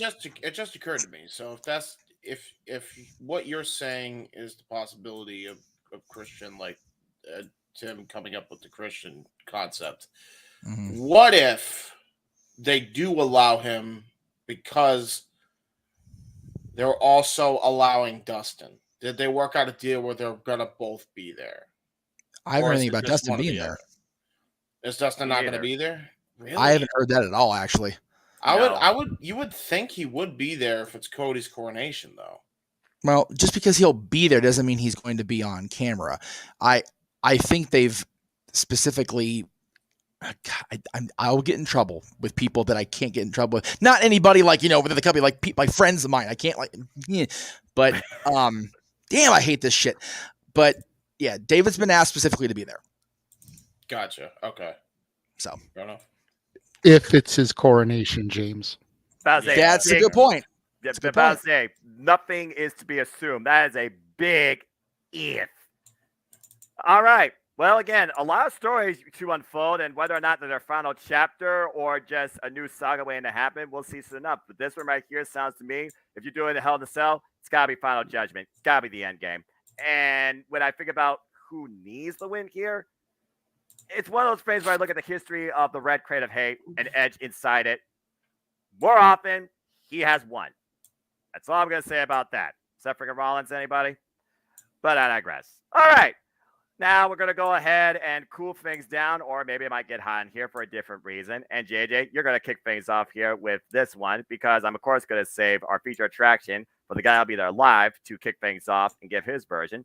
But JJ, have some fun and sell us on this because I feel like we all want a little bit of satisfaction because they have a 6-woman tag team match as Lita and Trish Stratus back together with Becky Lynch and people. Lita and Becky Lynch are the current WWE Women's Tag Team Champions. Take on the trio of Damage Control, Io Sky, Dakota Kai, and Bayley. It's nice to see Bayley actually having a WrestleMania match after a freaking daggum 3 years. I will say that.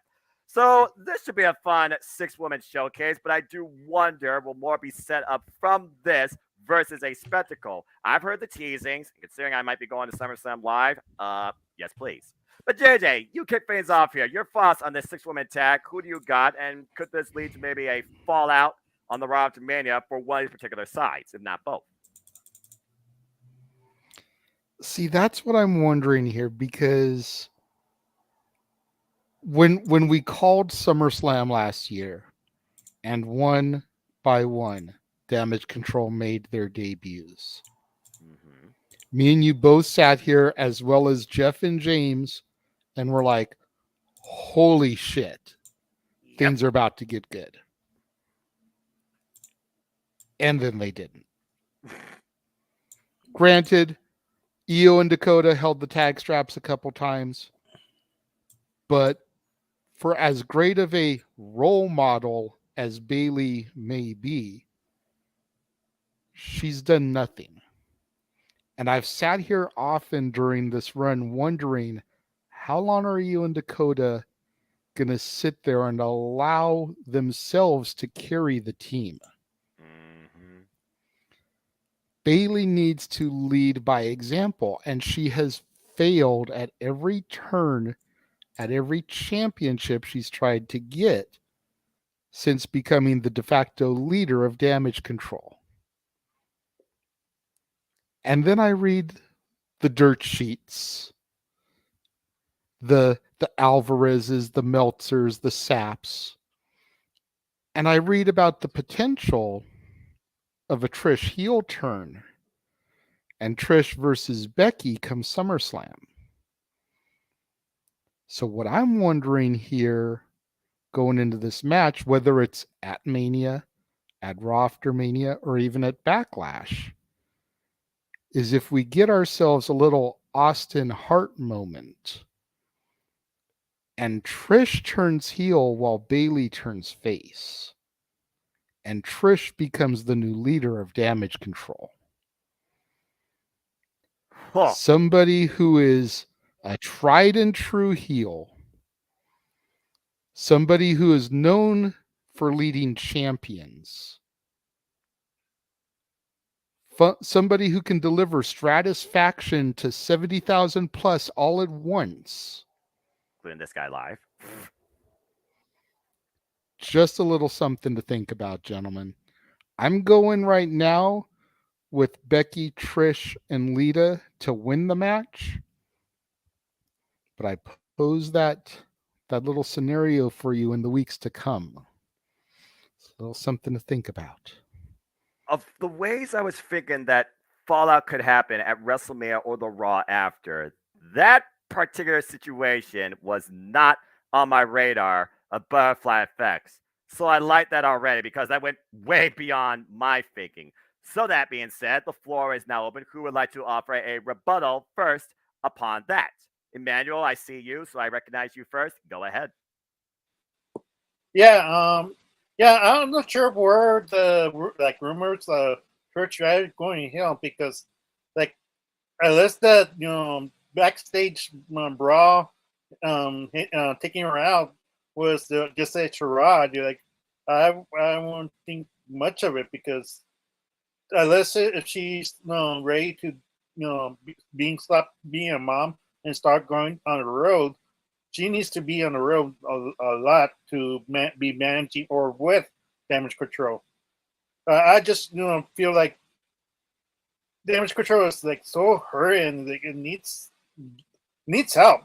It has floundered. I'm not sure like the whole Bianca storyline really hurt it just to see her dominate all three people in affection, and it's unheard of, and I don't know why Triple H booked it that way. It's just one of those questionable things, but I feel like Becky and the Hall of Famers or Lita and Trish will win, and if they do split up, be wrong. But I just don't see Trish, going heel, and that's it.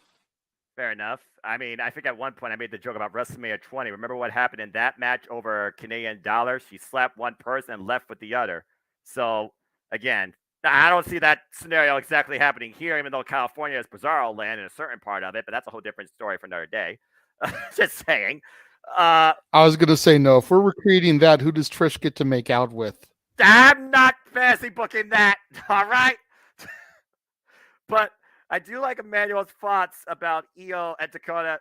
Well, that's this man's thought. I do like this thought about Io and Dakota turning on Bayley because Bayley was the one that accepted this on their behalf. And when I think about Damage Control being damaged goods, as to put it in a polite way, Io and Dakota are the ones that are hurting the most from it. Maybe they think they don't need Bayley to be, guiding them or being a part of the scene. Are they more successful considering they're 2 or 3 time women tag team champions? If that still counts for anything. Does anyone else have anything to add to this match regarding a fallout or any of the 6 women? Jeff, go ahead. I will take the bullet for the team. I will be the one to make out with Trish. I'll do it. Okay. Well, I will sacrifice for the team, y'all. I agree. Of course. Jeff volunteers his tribute. That's right. Jeff Chadwick now looks. What about me? I got a first class ticket. God. James volunteers for Natalia Markova. I do. I absolutely do. Jeff, go ahead. You can find himself in Chicago. Jeff Chadwick, go ahead. For the comment that you put up here about Io and Dakota turning on Bayley, I can see one of the two turning on Bayley. Someone who's known for turning on their partners, and that would be Dakota Kai. Dang. I could see that happening. And then finally, Damage Control can be no more, thank God, because they suck. And I have not been impressed with Damage Control since day one. Yes, they look good coming out at SummerSlam. I will give you that, but that's it. They looked good since day one. Since then, nothing.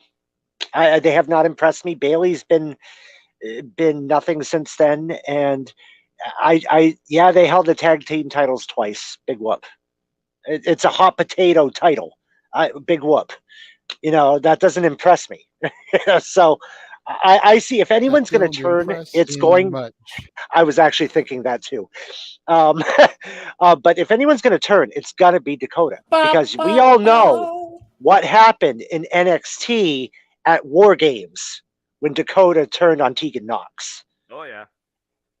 So I can see that as a definite scenario. JJ, I see your hand up. You can go first. I was just going to say to counter Jeff's point here, what if instead it's Io leading to a potential alliance with Kana? There you go. A whole nother dynamic. And Kairi Sane, by the way, folks, is a free agent. Yeah.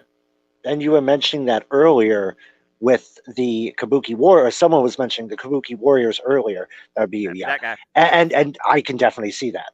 That's an obvious scenario too. So I personally would love to see that, because the three of them together. Oh. Sami Zayn mentality. Sami Zayn mentality. Pull the trigger on Dakota before Dakota can pull the trigger on you. Exactly. Outsmart your opponent. Yep. This is a hot take. I saw Jeff had his hand up earlier. He wants to do one last comment before we get to our main event. Other than Bray, Damage Control has the worst 2023 in WWE. Ouch. That's a bit of a stretch, but I'm not going to disagree that they've had a rough go since their initial outing at SummerSlam last year. I just want to say, put the graphic up one more time for this match. Oh, absolutely. If I may.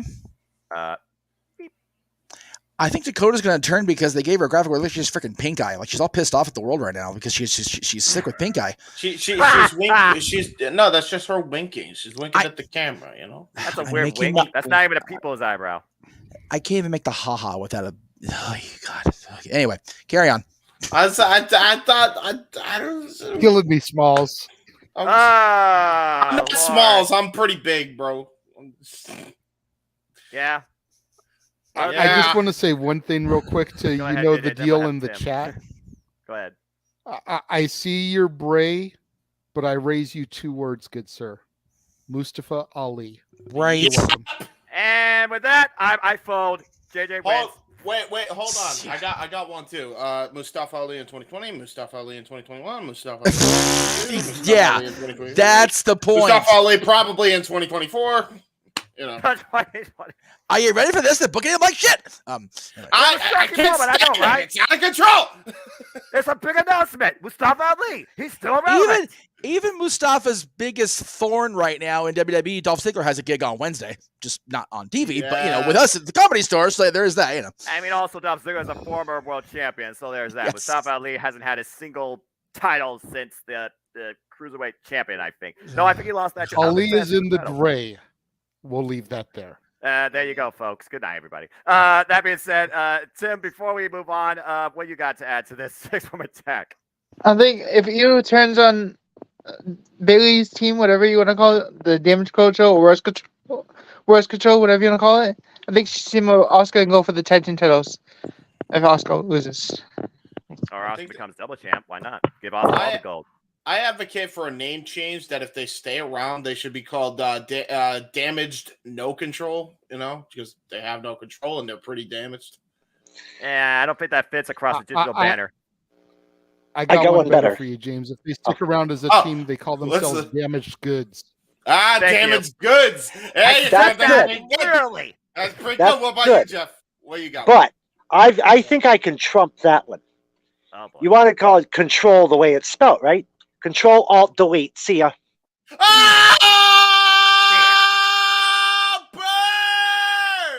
Error 404. Or here's an even bigger burn. We can call them Control Your Narrative. Okay, no, that's going way. We want to burn them, not get them released from the company. We don't want them to have mental. We don't want them to have mental. Yeah, there. What's in the test too, and the test. Exactly. Just have them contact. EC3. Do I have your attention now? All I'm gonna say is this: EC3 is actually going to face Scion for the NWA National Championship at the next NWA pay-per-view. Yes. And I'm not watching. Okay, let's go. This is why we're not calling this damn show, because it's booked like a freaking train wreck. Anyway. Thanks, Billy Corgan. I've been saying it for years. Your main event of the evening. I mean, do I have to say anything else? Here's what we're going to do for those again. I hope everyone's having a good time. Hope everyone's enjoying the conversation. Please subscribe, comment, tell a friend, hit the thumbs up. Give this man, he's monetized. JJ, give him some love. I hope everyone's had a good time. But yeah, we've had a lot of fun. We've had a lot of talk. But folks, it's time for the main event to see if we truly finish the story. And because this guy is going to be there live, he kicks it off. Will we see day 1000, or will we see somebody that went from undesirable to goddamn deniable, now finally truly going to become undisputed WWE Universal Champion? Roman Reigns versus Cody Rhodes, the Tribal Chief versus the American Nightmare. A story that spans decades across 2 different bloodlines and legendary families of wrestling. Jeff Meacham, this is why you are going to SoFi Stadium. Finish the story. God, God, this is the one reason I didn't want to do the show today, because I didn't want to have to make a decision 6 days out. Because I'm such a chicken shit. God, it's spoiler alert. The tagline going into whatever tonight too is going to be, can the undeniable halt the unstoppable? That's what it comes down to here. Over 900 days as champion. If you go back to Payback 2020 for the Universal Championship portion of his undisputed reign. As I sit here now, 6 days out from this event, 7 days from this match, and since I'm on the spot, I feel like Vince's Survivor Series. I just don't know. Isn't that awful of me to think like that? But Roman retains. Roman retains. I just, there's just money in that 1,000 days marketing. Roman retains. God, that sucks. I hate that. No, you are muted, by the way. There Jeff, I know everybody's going to have something to say about this, so here's what we're going to do, folks. This is definitely going to be the longest part of our night. Jeff, pass it off to somebody as a rebuttal. Oh, don't put that shit on me. You're the host. Oh, all right. Shoot, I was going to give you some control. Excuse me. If we want, let's just go around the room the way it's ordered. I did see JJ's hand go up first, and I understand that, Jay. But to be fair to the room, let's go this way around the room. Tim, then JJ, then up to Jeff C, then Emmanuel, then to James, and Dwayne if he has anything to add, or of course. So we'll start reverse order. Tim, you're on the button. So I think Cody's going to retain, win the title, because isn't Roman Reigns taking a break off?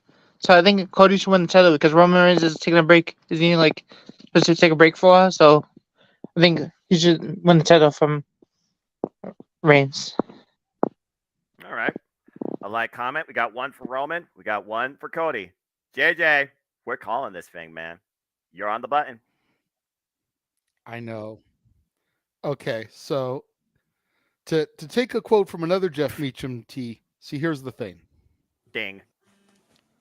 In my 25 years of following wrestling, and granted, I did take a hiatus, but in my 25 years of following wrestling, this is the hardest WrestleMania main event for me to pick a winner on. Completely agree. Even if I have been wrong in the past, it has been easy for me to be like, I want this person for this reason. Even if I've been wrong, and there have been times when I've been wrong. You want Cody to win because you want him to complete that story. You want him to do what his brother and his father could never do at the grandest stage of them all. But then you turn Harvey Dent's coin over and you look at the flip side. Can he be trusted? And as Jeff said, there is money and 1,000-day merch, which comes on May 27th, the same day as the King Queen of the Ring. So what I propose to WWE is this. And we all know that they watch, because who was the first person to say on a stream about Dominic getting involved in doing an angle at the Hall of Fame? That would be me. Right. I say Cody Rhodes wins King of the Ring. They make King of the Ring for a title shot. He cashes in his shot that night and ends Roman's reign at exactly 1,000 days. You get the 1,000-day reign. You get the 1,000-day merch. You get it clipped off before it can start to look at, oh, well, can he get to Pedro Morales? Can he get to 1,000 even? Roman retains. Going for that big 4 digits. All right, Jeff, Chadwick, you're next. Now, I had mentioned a couple months ago on Roundtable that could the 1,000-day be a possibility? We had just surpassed. No, we were just about to get to 900 days. That's when I had mentioned it. Now, of course, we all know 1,000 was most recently passed by one Nick Aldis. Yes. Now, there's a couple scenarios if they do have Roman retain. There's a couple scenarios that could be possible. One, what about possibly, I mean, there were rumors at one point of Nick Aldis coming in the Rumble. Those, of course, were wiped clean as we never saw him. Right. What if he was the one to challenge Roman after Roman hit 1,000? It would be one hell of a match. I can tell you right now, 1,000 versus 1,000, you couldn't get a better match than that in my book. Who's the real world champion? Right, except one other person we're all forgetting. What if it's Jey Uso that takes the title off him? What if it's Jey? We all remember that Hell in the Cell match between Jey and Roman a couple years back. Yep. We all remember that. What if this all comes full circle? If Cody does not get the title at WrestleMania, what if it's Jey? That is a possibility because we know that Jey is on the borderline right now. He's got a decision to make. We know that decision's coming up. He leaves the bloodline. He then focuses on Roman Reigns. That could be a possibility. All right, we're going to keep going around the room, and then I already know there's some rebuttals. Emmanuel, you are next to follow that point. What do you got to say? Let JJ go first. It's probably a quick rebuttal. Go ahead, my friend. I just had a really quick 2 cents to add to that, Noah. You know, Jeff brings up the whole possibility of Jey. We discussed on open mic night when we showed the video footage of that. I went back and I found not only is Jey a great callback, Jeff, but does anybody else in the room, aside from the open mic night crew, recall the fact that Roman Reigns' very first time being pinned was at the hands of Jey Uso? How's that for long-term storytelling? Go ahead, Emmanuel. I just have to say this: like, if Cody Rhodes loses in WrestleMania, like for me, it's like it's the 3rd year in a row a Royal Rumble winner loses in the WrestleMania. It's unheard of. I don't remember 3 years in a row that a winner has lost against the champion. It'd be shocking. And I fear that if Cody doesn't win, it would turn off fans. Like it's like I get the 1,000-day niche. Like and that's one question I want to ask everybody: who's going to buy that shirt? Like it won't if he hits the 1,000 days. Only 2 people. But there you go, 3. But it's like I'm not sure. Like for me, like I don't see Jey winning because he needs to be booked better. And once he gets off, the bloodline, because for the last decade we only know him as a tag team person, and not that many people probably saw Jey in the pandemic years per se. So it's like kind of like one of those questions like, do we really need to go back to that storyline and for Roman to beat him again? Like, it's like he has beaten everybody who he has faced once, and then let's circle back again twice.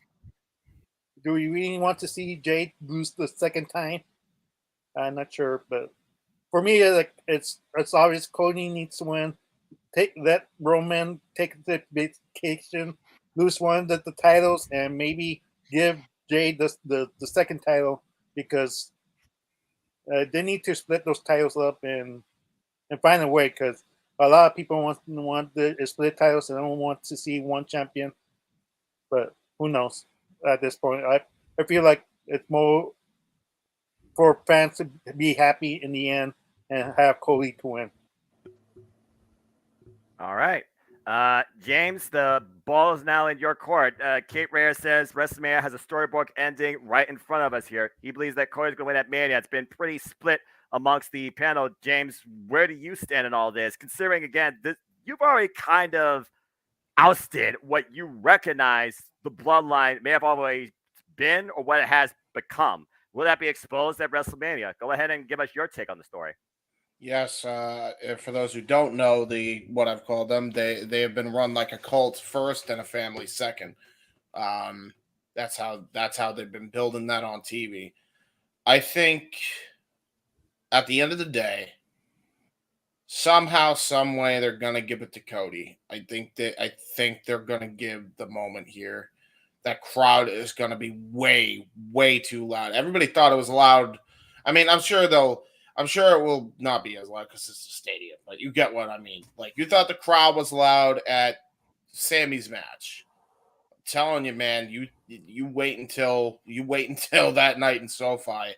It's gonna be loud. They have to give him the belt here. They do. I think the way they do it, I'm gonna throw an oddball pick here because I think a lot of people are sleeping on this. If he's cleared, Solo Sikoa tries to come in and tries to run interference and gets hit out of nowhere. Who's to say Randy Orton isn't in a black hoodie, reveals his head, and does the pose? And then Heyman tries to get involved, and he tries to distract the ref. And then all of a sudden, DiBiase Jr. comes out. He's like, not today. Not today. Dream That's Street in the ball. Really stretching it far there. I think if there was any time for Paul to take one last bump, I could see it being with one of Cody's running buddies here for the main event. Maybe not because of his shit going on with his father. Well, mainly Brett. Freaking idiot. But go ahead, Jeff.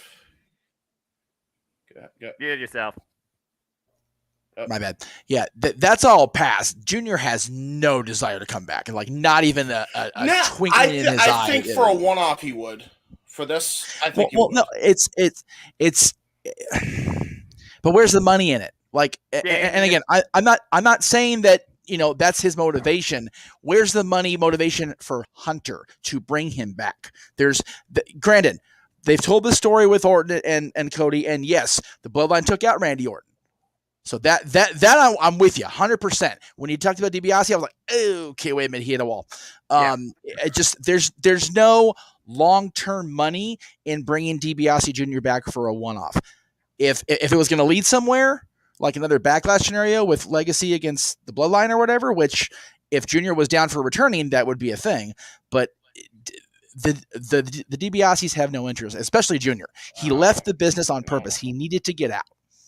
If you go back and watch JJ's Renegades reviews this month and watch Price of Fame, which I highly recommend, Price of Fame was clear. Junior has no desire to be in the industry, even for a one-off. So, and plus, Hunter's not going to, shill out to somebody that just doesn't want to be there. Maybe, yeah. All right. Well, like I said, I'm not trying to be a dick and shoot your shit down because everything up to the DiBiase was like, yes, Orton making his comeback. I could still see it be Orton still. I could still see it be Orton. Yeah. Right. Orton coming back completely out of nowhere, which nobody's expecting because as far as we know, he's dead in the water. He's retired. That's it. So Orton coming out, yes, absolutely. And if you want an equalizer to Paul Lee, bro. I mean, really? Matt Riddle. Bloodline took him out too. But Solo Sikoa, he literally did the Samoan spike and hip attacked the guy. Seriously. We're talking about all these outside factors that could come in. Before I give it to Grant, Emmanuel's got a quick 2 cents. Emmanuel, what's on your mind? And if you want, and then also people could give their 2 cents to this. Here's the name we didn't talk about. But Emmanuel, go ahead. Why you also talk about this? No, The Rock is not costing Roman anything. No. No, but I could see this. Like, this is why the Usos and Sami Zayn and KO need to main event night 2, like in first match, because that would make sense. Why the Usos they're trying to help Roman Reigns, and then KO and Sami Zayn will help out, and then it's gonna be one of the most overbooked endings of WrestleMania. Then Solo, I agree, most likely gets an RKO. So that's the eliminating people of of Roman's help like he used to have.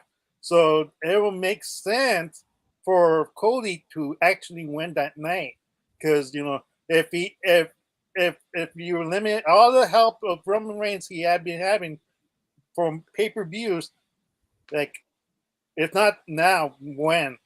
Mm-hmm. Amen. That's my thing when I think about this match too. If not now, when? Dwayne, what's your thoughts? Here we go.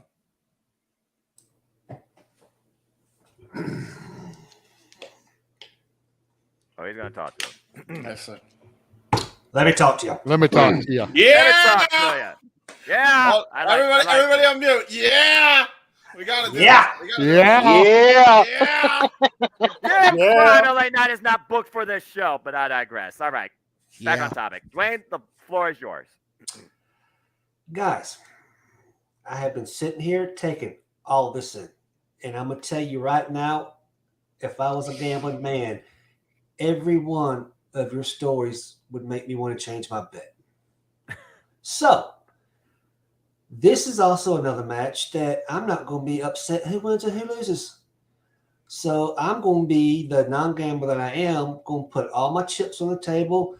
I'm going to flip my coin. I'm going to bet on red, roll my dice, and I'm going with the odds on betting favorite to win it. And it looks like it's a very large margin at this state right now. So I'm just throwing it all in for Cody to win.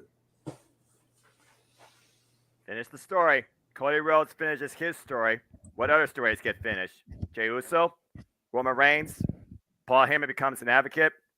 Solo Sikoa takes his own step and shows that he's ready. Jey Uso finally does what Sami Zayn believes he's been wanting to do, but hasn't have the overall bravery maybe to do.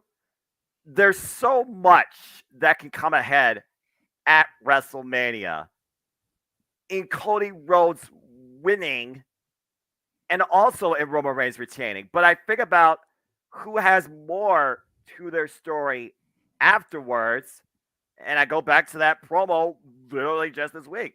And I think Cody does. Cody versus Solo Sikoa sounds like an exhibition program just waiting to happen. And the way that Paul Heyman looked at him when he said, this man becomes an advocate again. Paul Heyman to come out, the Raw of Mania. Cody comes out, the biggest woe, well, besides WrestleMania. And he humbly just goes to Cody, doesn't speak a word, picks up the mic, drops it, nods, walks away. You don't see Paul Heyman. You don't see Roman Reigns till maybe SummerSlam. Roman Reigns comes back absolutely in a new, savage, dangerous demeanor and goes after, if not Cody, the first thing he sees. All he sees is red. Jey Uso, he finally becomes his own man. Jimmy Uso, can't believe it. Maybe you have finally a fight with the two brothers and have Jimmy versus Jay as Backlash. Why Kevin Owens and Sami Zayn reset the tag team division, and then we'll see what Cody does with the championships. Does he bring back the Wingito belt? I mean, I wouldn't mind it. Do we finally find some way to find separation in identity for both the red and blue brand in whatever's draft is supposed to be happening? Blah, blah, blah. There's so much I could see in Cody Rhodes claiming and building this kingdom as the new WWE Undisputed Universal Champion, the Roman Reigns continuing on simply just to get, at this point, a 1,000-day moniker and a t-shirt. Roman Reigns has done unbelievable things these past 3 years. That won't be matched probably for who knows when. This has been one of the most compelling, greatest, polarizing stories we have seen in sports entertainment history. And there have been so many key players that have played a part of it, although I still say the Oscar goes to Paul Heyman. But in my opinion, Cody Rhodes needs to finish his story. I keep hearing it all the time. Finish the story. Finish the story. Finish the story. What is the in context but a story per individual? Whose story needs to finish the most at WrestleMania? In my opinion, it has to be the American Nightmare, Cody Rhodes. I say Cody Rhodes becomes the new WWE Undisputed Universal Champion. I really don't got much more to say about that. So unless anyone has closing remarks, I think we're about done here. So I'll let you all think on that. And if no one has anything to say in the next few seconds, I think we will go our separate ways. JJ. I just gotta say, man, I did not think when I came back into the wrestling fandom that I would be this hyped for a pay-per-view card. You and top me to both. bottom, top to bottom, bell to bell, night 1 and night 2. This looks like it could eclipse WrestleMania 20 for me. We'll see what happens in execution. As I have said for many years that WrestleMania 20 was the last great WrestleMania top to bottom. Yes, even Lesnar Goldberg don't start with me. But this has all the ingredients in the chili pot to eclipse it. I'm curious to see what happens, and I can't wait to be sitting here next to you virtually, my brother, to call the action. Tim. Period. You and me both, man. Tim, I see your hand in the darkness, but sounds like you want to bring stuff in the light, so go ahead. So I have a question. If Cody wins against Roman Reigns, who's going to get the other title that Roman Reigns unified if they separate the title? Well, I mean, again, I've been saying WWE has been playing accessory to the Blue Universal Championship for nearly a year now. Again, that would be something that Adam Pearce and Cody Rhodes would have to figure out. Hey, maybe that could be the thing that paves the way to King and Queen of the Ring. You have qualifiers for a tournament, and not only do you give them a crown, you give them the WWE Championship. Again, only time will tell. They still have to go through Backlash. And why someone all is... the yes to that. All the yes to that. Somebody's audio is having a mucker further of a time. I got it. Again, if things happen. And again, a lot of things are going to happen in SoFi Stadium. Emmanuel, what you got real quick? You're muted. There we go. You're muted. Bot. Yeah, I'm sorry about that. I keep unmuting myself. Yeah, I got a question, like quick question. Supposedly Miz is going out there and singing. Who's going to beat him up? Any predictions on that?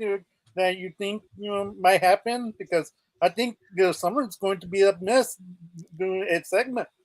Yeah, perfect world, The Rock. Otherwise, Elias. I don't know. Oh no, that would be me. I got one. The return of Ezekiel. Dexter Loomis. There we go. Wayne, what you got? I heard Bad Bunny's getting physical, but it could be him. Yes. There you go. What about Jeff? Does he have a thought? What do you got? Jeff Chadwick. Yeah, JJ was talking about how this would eclipse WrestleMania 20. I think, in my opinion, this is going to eclipse the best WrestleMania ever, and that would be WrestleMania 17. This is going to surpass this one. You stop and think. Roman Cody, honestly, in my eyes, is hotter than Rock Austin. That's hard. I don't know, man. That Limp Bizkit video package will never be topped. Well, the video package, I as far as overall the industry, you have to remember the WWF was never hotter than early 2001. That's the reason they were able to topple WCW. But if you go by the numbers, as the man I'm going to see at the top of the hour does, as far as Virtue's concerned, with the numbers and the revenue, money is everything, and the stock is through the roof. Business revenues up across the board right now. Whereas in 2001, you have to remember they took a little bit of a dip, not too long, during WrestleMania season and going out of it because of the XFL nonsense. So business is good for WWE right now. So as hot of a take as it is to say it could surpass WrestleMania 17, as hot of a take it is to say that it's a better story than Rock Austin, even with McMahon's and Austin aligning, although that botched it, afterwards. Let me, again, I said this everywhere else on every other channel I've been on the last 2 months, so I'll say it here with Noah, because I rarely appear on your channel. I feel like a dick for that, dude. But Okay. when you have personalities like Eric Bischoff and Dave Meltzer and the Renegade J.J. Williams and Aaron Rift all coming together to agree that the Bloodline's the hottest story of the last 30 years, you need to start acknowledging the truth, folks. Acknowledge that. There is no bigger story in my fandom, and I've been a fan going on 33 years. And they put that almost 2-hour playlist up on YouTube at the end of last week, detailing the Bloodline. I had forgotten a lot of that shit went down.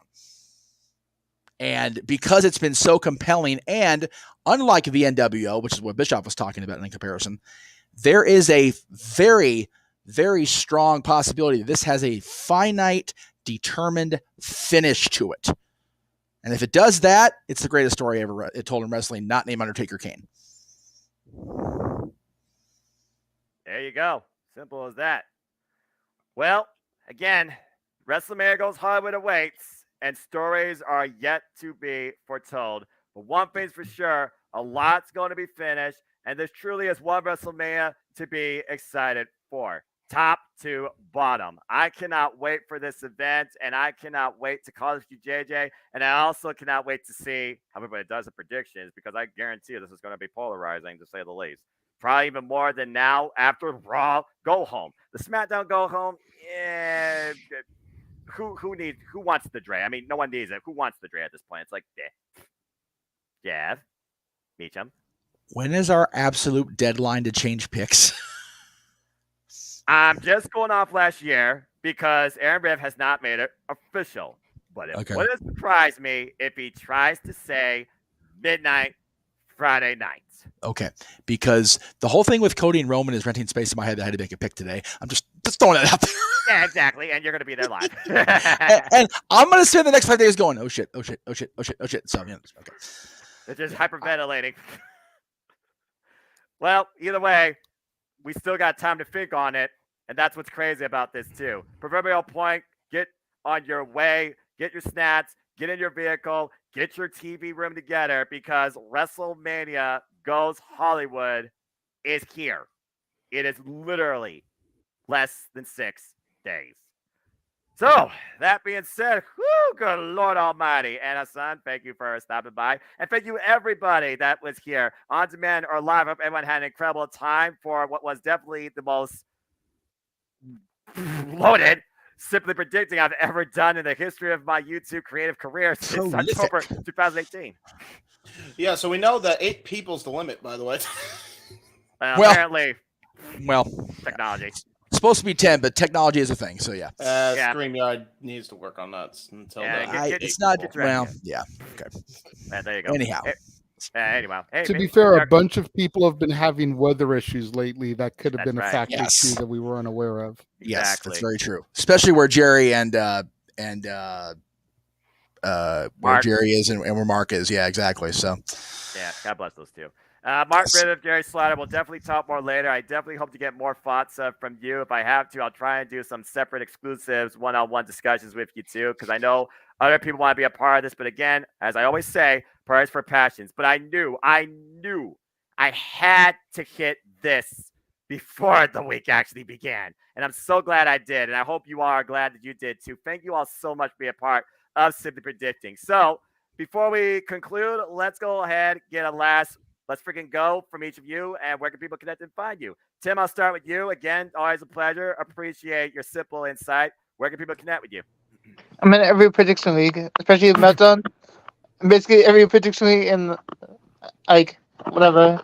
Especially this week in Meltdown, we got Final Battle, then we got tournament. So I'm getting ready for the tournament that Meltdown has. So, yeah, so every prediction league and EFA league.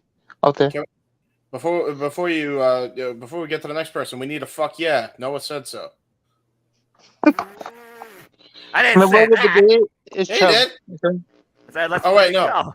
Oh, let's freaking go. I'm sorry. Yeah, you're right. My Dude, bad. I'm not monetized, but someone here is. Let's try and get this man. Yeah, you're right. on You're right. YouTube. Right. Let's freaking go. Sorry. Yeah. Thank you. Anyway, good grief almighty. Can we hear a let's freaking go, Tim? Show some professionalism. Let's freaking go. There we you go. All right. There you go. Let's not run this gag into the ground though. All right. Tim, thank you again. If you need to go somewhere, you're free to go, my friend. It's been a pleasure. See you next time to the predicting. Jeff Chadwick, again, as he says, he's part of your league. I'm also part of your league. You're part of all the leagues I host. And yes, folks, I'm crazy. I will be, of course, keeping track of everyone's predictions on this thing too. But Jeff, anything you want to plug, promote, where can we find you?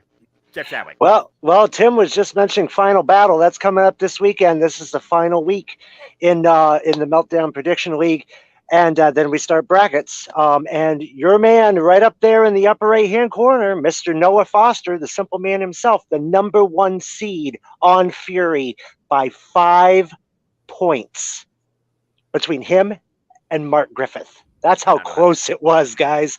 This is going to be an amazing finale. We got season 5 coming up starting July 1st, and I cannot wait for that to kick off. But you can find me over on Meltdown, and of course the Meltdown Prediction League. If you want to join for season 5, now is the time to sign up. We're already about 90 members right now, and we're always looking for more. So feel free to hit me up, and we'll get your character made and started, and we'll get the ball rolling. Sounds good. Good luck to you, my friend. We'll be talking more definitely later in the week per our previous discussions. Real quick, I believe Mark Griffith's one of the few people that actually beat me for the No DQ Wrestling Trivia Challenge Championship. Is that correct? Is that the mark I'm thinking of? Mark Griffith. He was the one that was here earlier that has. Oh, okay. No, I'm sorry. Different person. I apologize. Okay, go ahead. Very You're good. Yeah, you're good. But shout out to, of course, Greg Cherry, who has again acknowledged his all-time reign as the undisputed Wrestling Trivia Challenge champion. Don't know if he's retired, but check him out on the Greg Cherry Show and give him a follow too. Oh yeah, one thing I forgot to say. Yeah. I believe in Joe Hendry. Just saying. I believe in Have a good Joe night. Hendry. Different company. Damn it. I agree. Oh God. You know what? Fine. You'd maybe do it. All right, there you go. Thanks, Jeff Chadwick. Appreciate you. And do. Emmanuel, for your first time ever in City Predicting, it's been an absolute pleasure. I hope to see you on this platform again. Please keep supporting good old JM and JJ, my friend. Anything you want to talk about? Where can people connect with you? Just Instagram on EDM7324. That's where you followed me. I don't have Twitter anymore because I'm protesting Twitter. But one last note I want to say for WrestleMania. It's Austin Theory's time is now. John Cena's time is up. Oh. TikTok. I need to get my watch. Where's my watch? It's not here. Word life. All right. Well, fair enough. Thank you for that, Emmanuel. Dwayne, always a pleasure. Good luck, my friend. Again, you had a lot to talk about tonight. I'm sure you'll still have a lot to talk more about as the week progresses. But anything you want to plug, promote, where can we find you?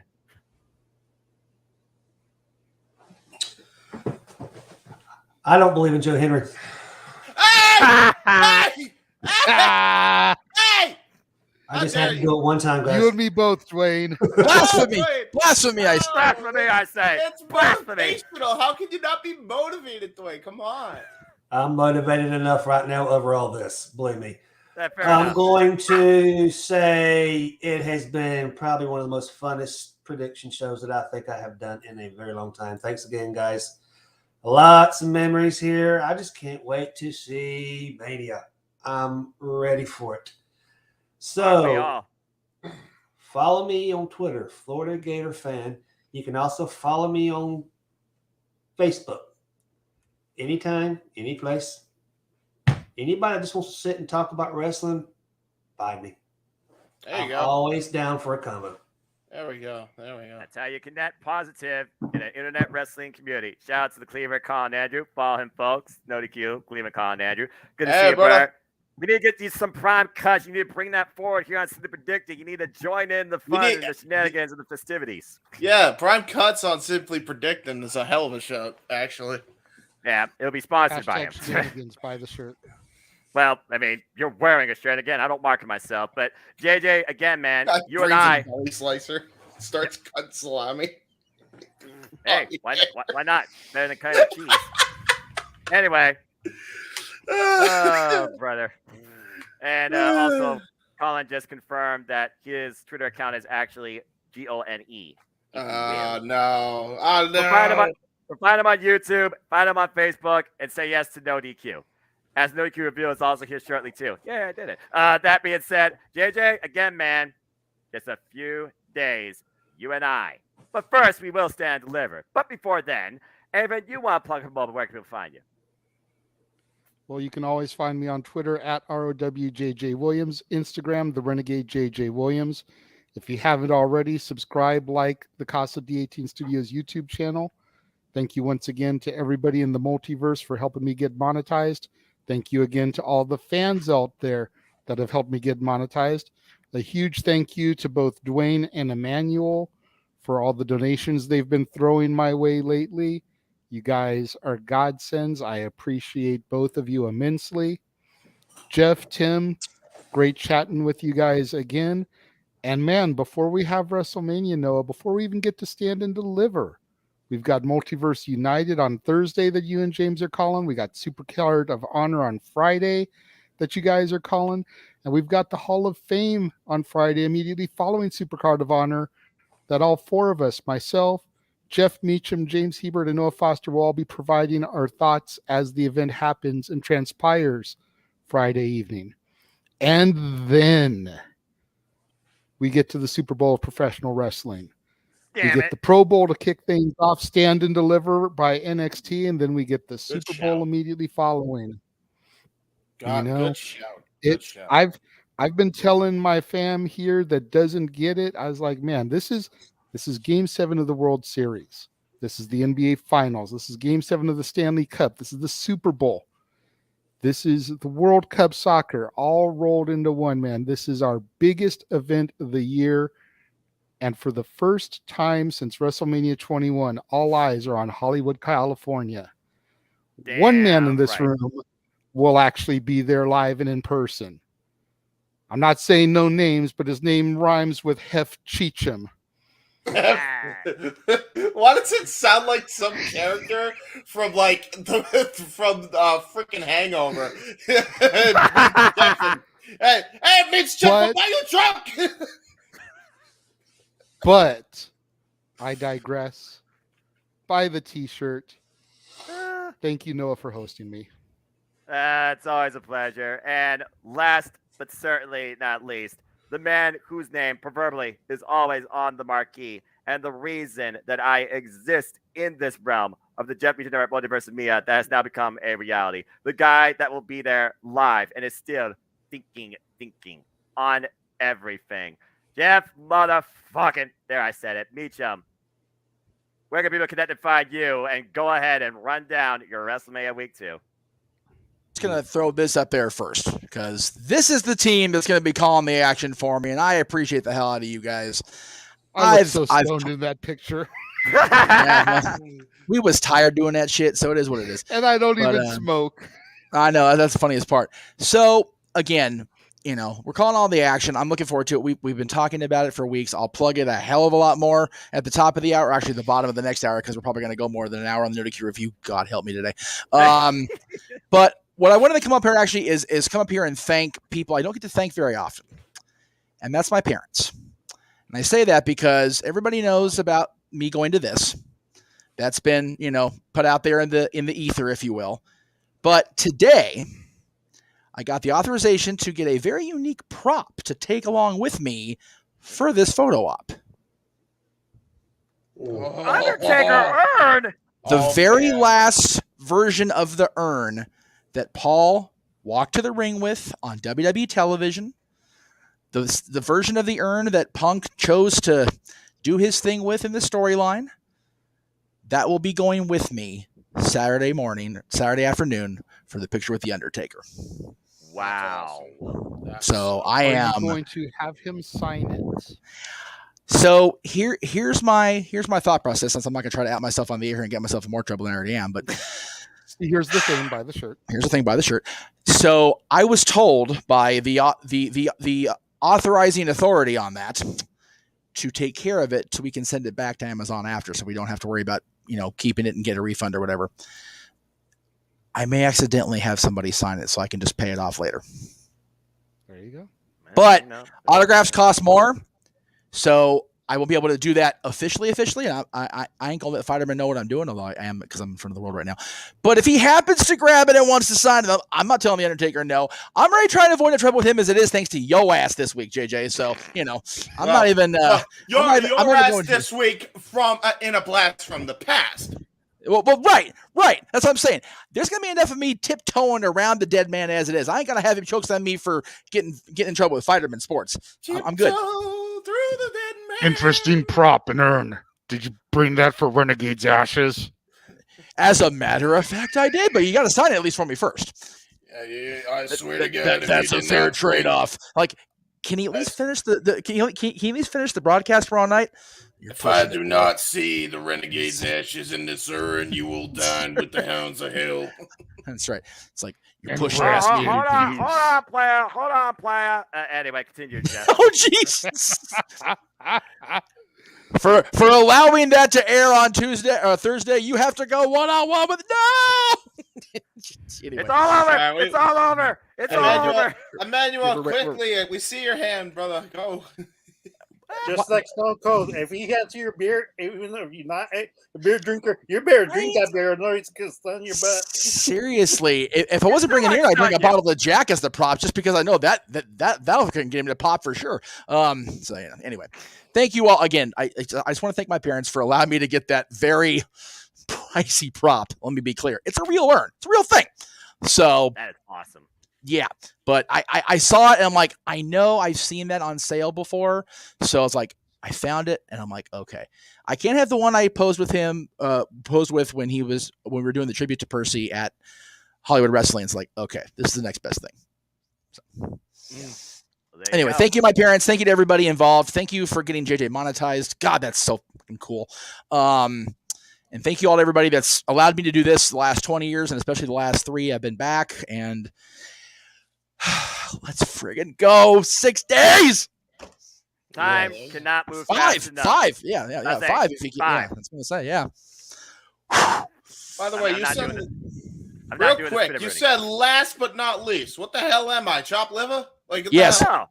I mean, I had to do him in a big way because again, you got to do your stuff also later tonight with Beta and Mark. Keep plug. I was gonna say, and also he knows I got to go like pretty much in 2 minutes. So exactly. Fair enough. Yeah. Okay.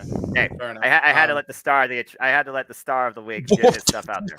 Wow, let's not get too fucking blow me up too much, Jesus. Yeah. Not about lucky yet, Jeff.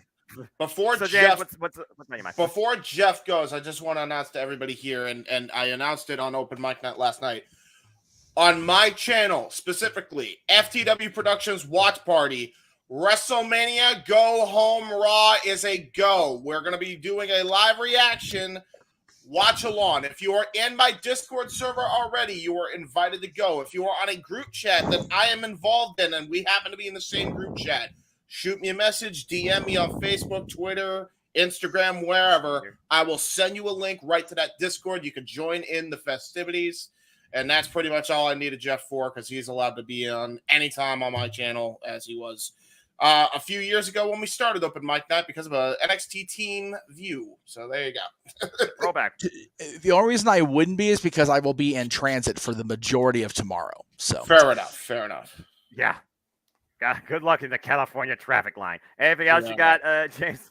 That's really it. I just wanted to let everybody know they are invited to come on if they wish. And then, if you want to know the rest of my damn plugs, go to Open Mic Night and shit. They're all over the internet.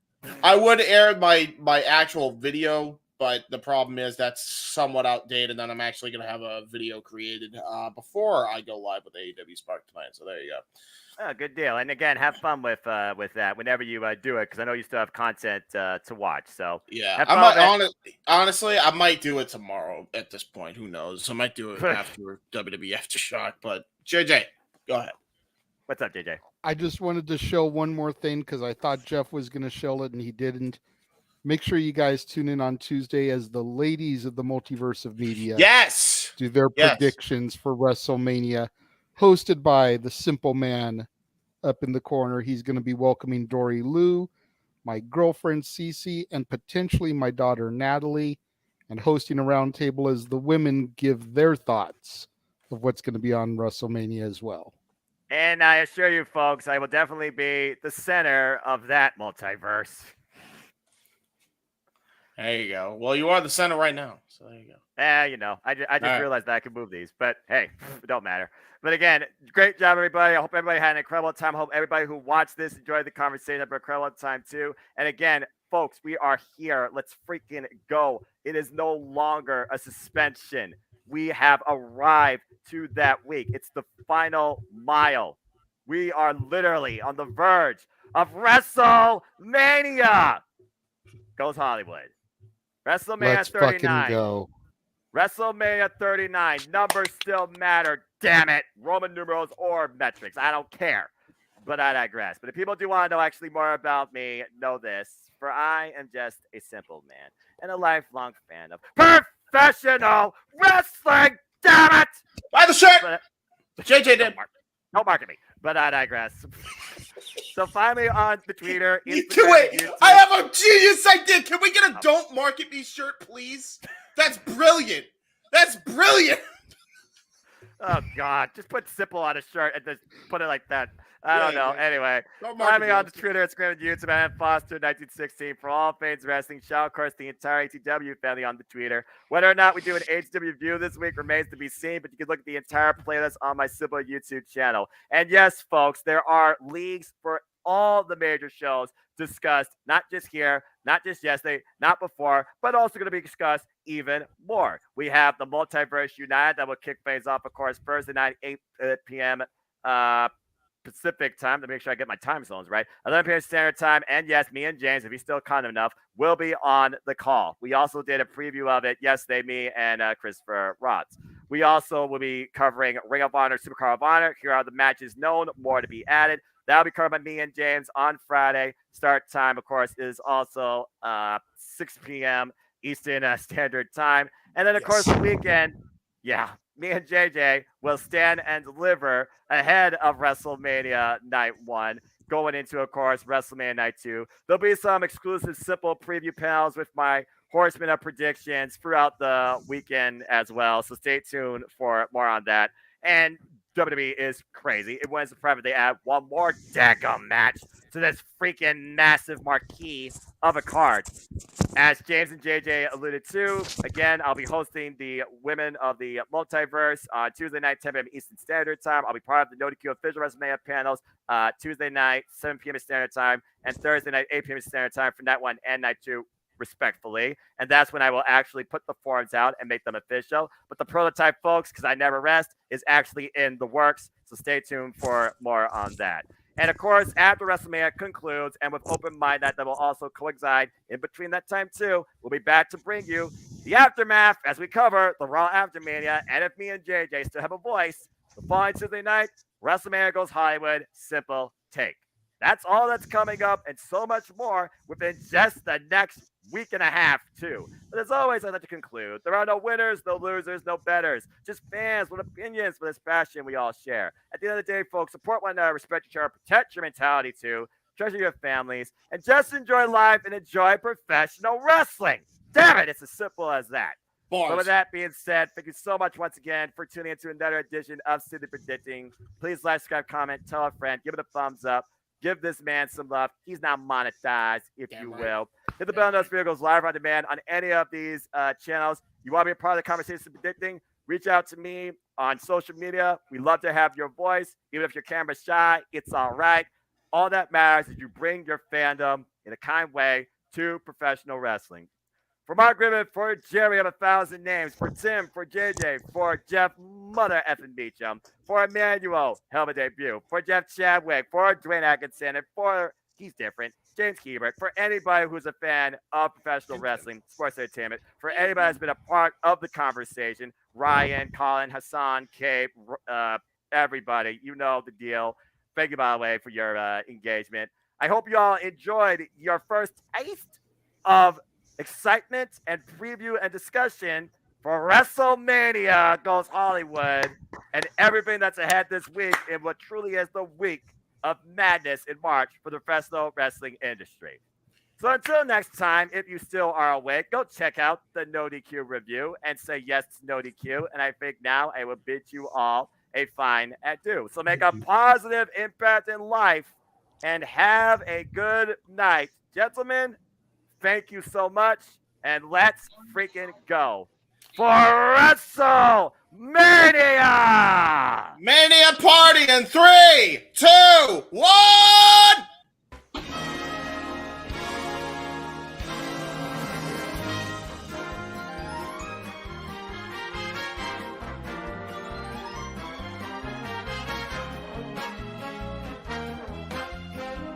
Thank you for watching Simply Predicting. If you would like to see more Simply Predicting in the future uploads, make sure you're subscribed and turn the post notification bell on.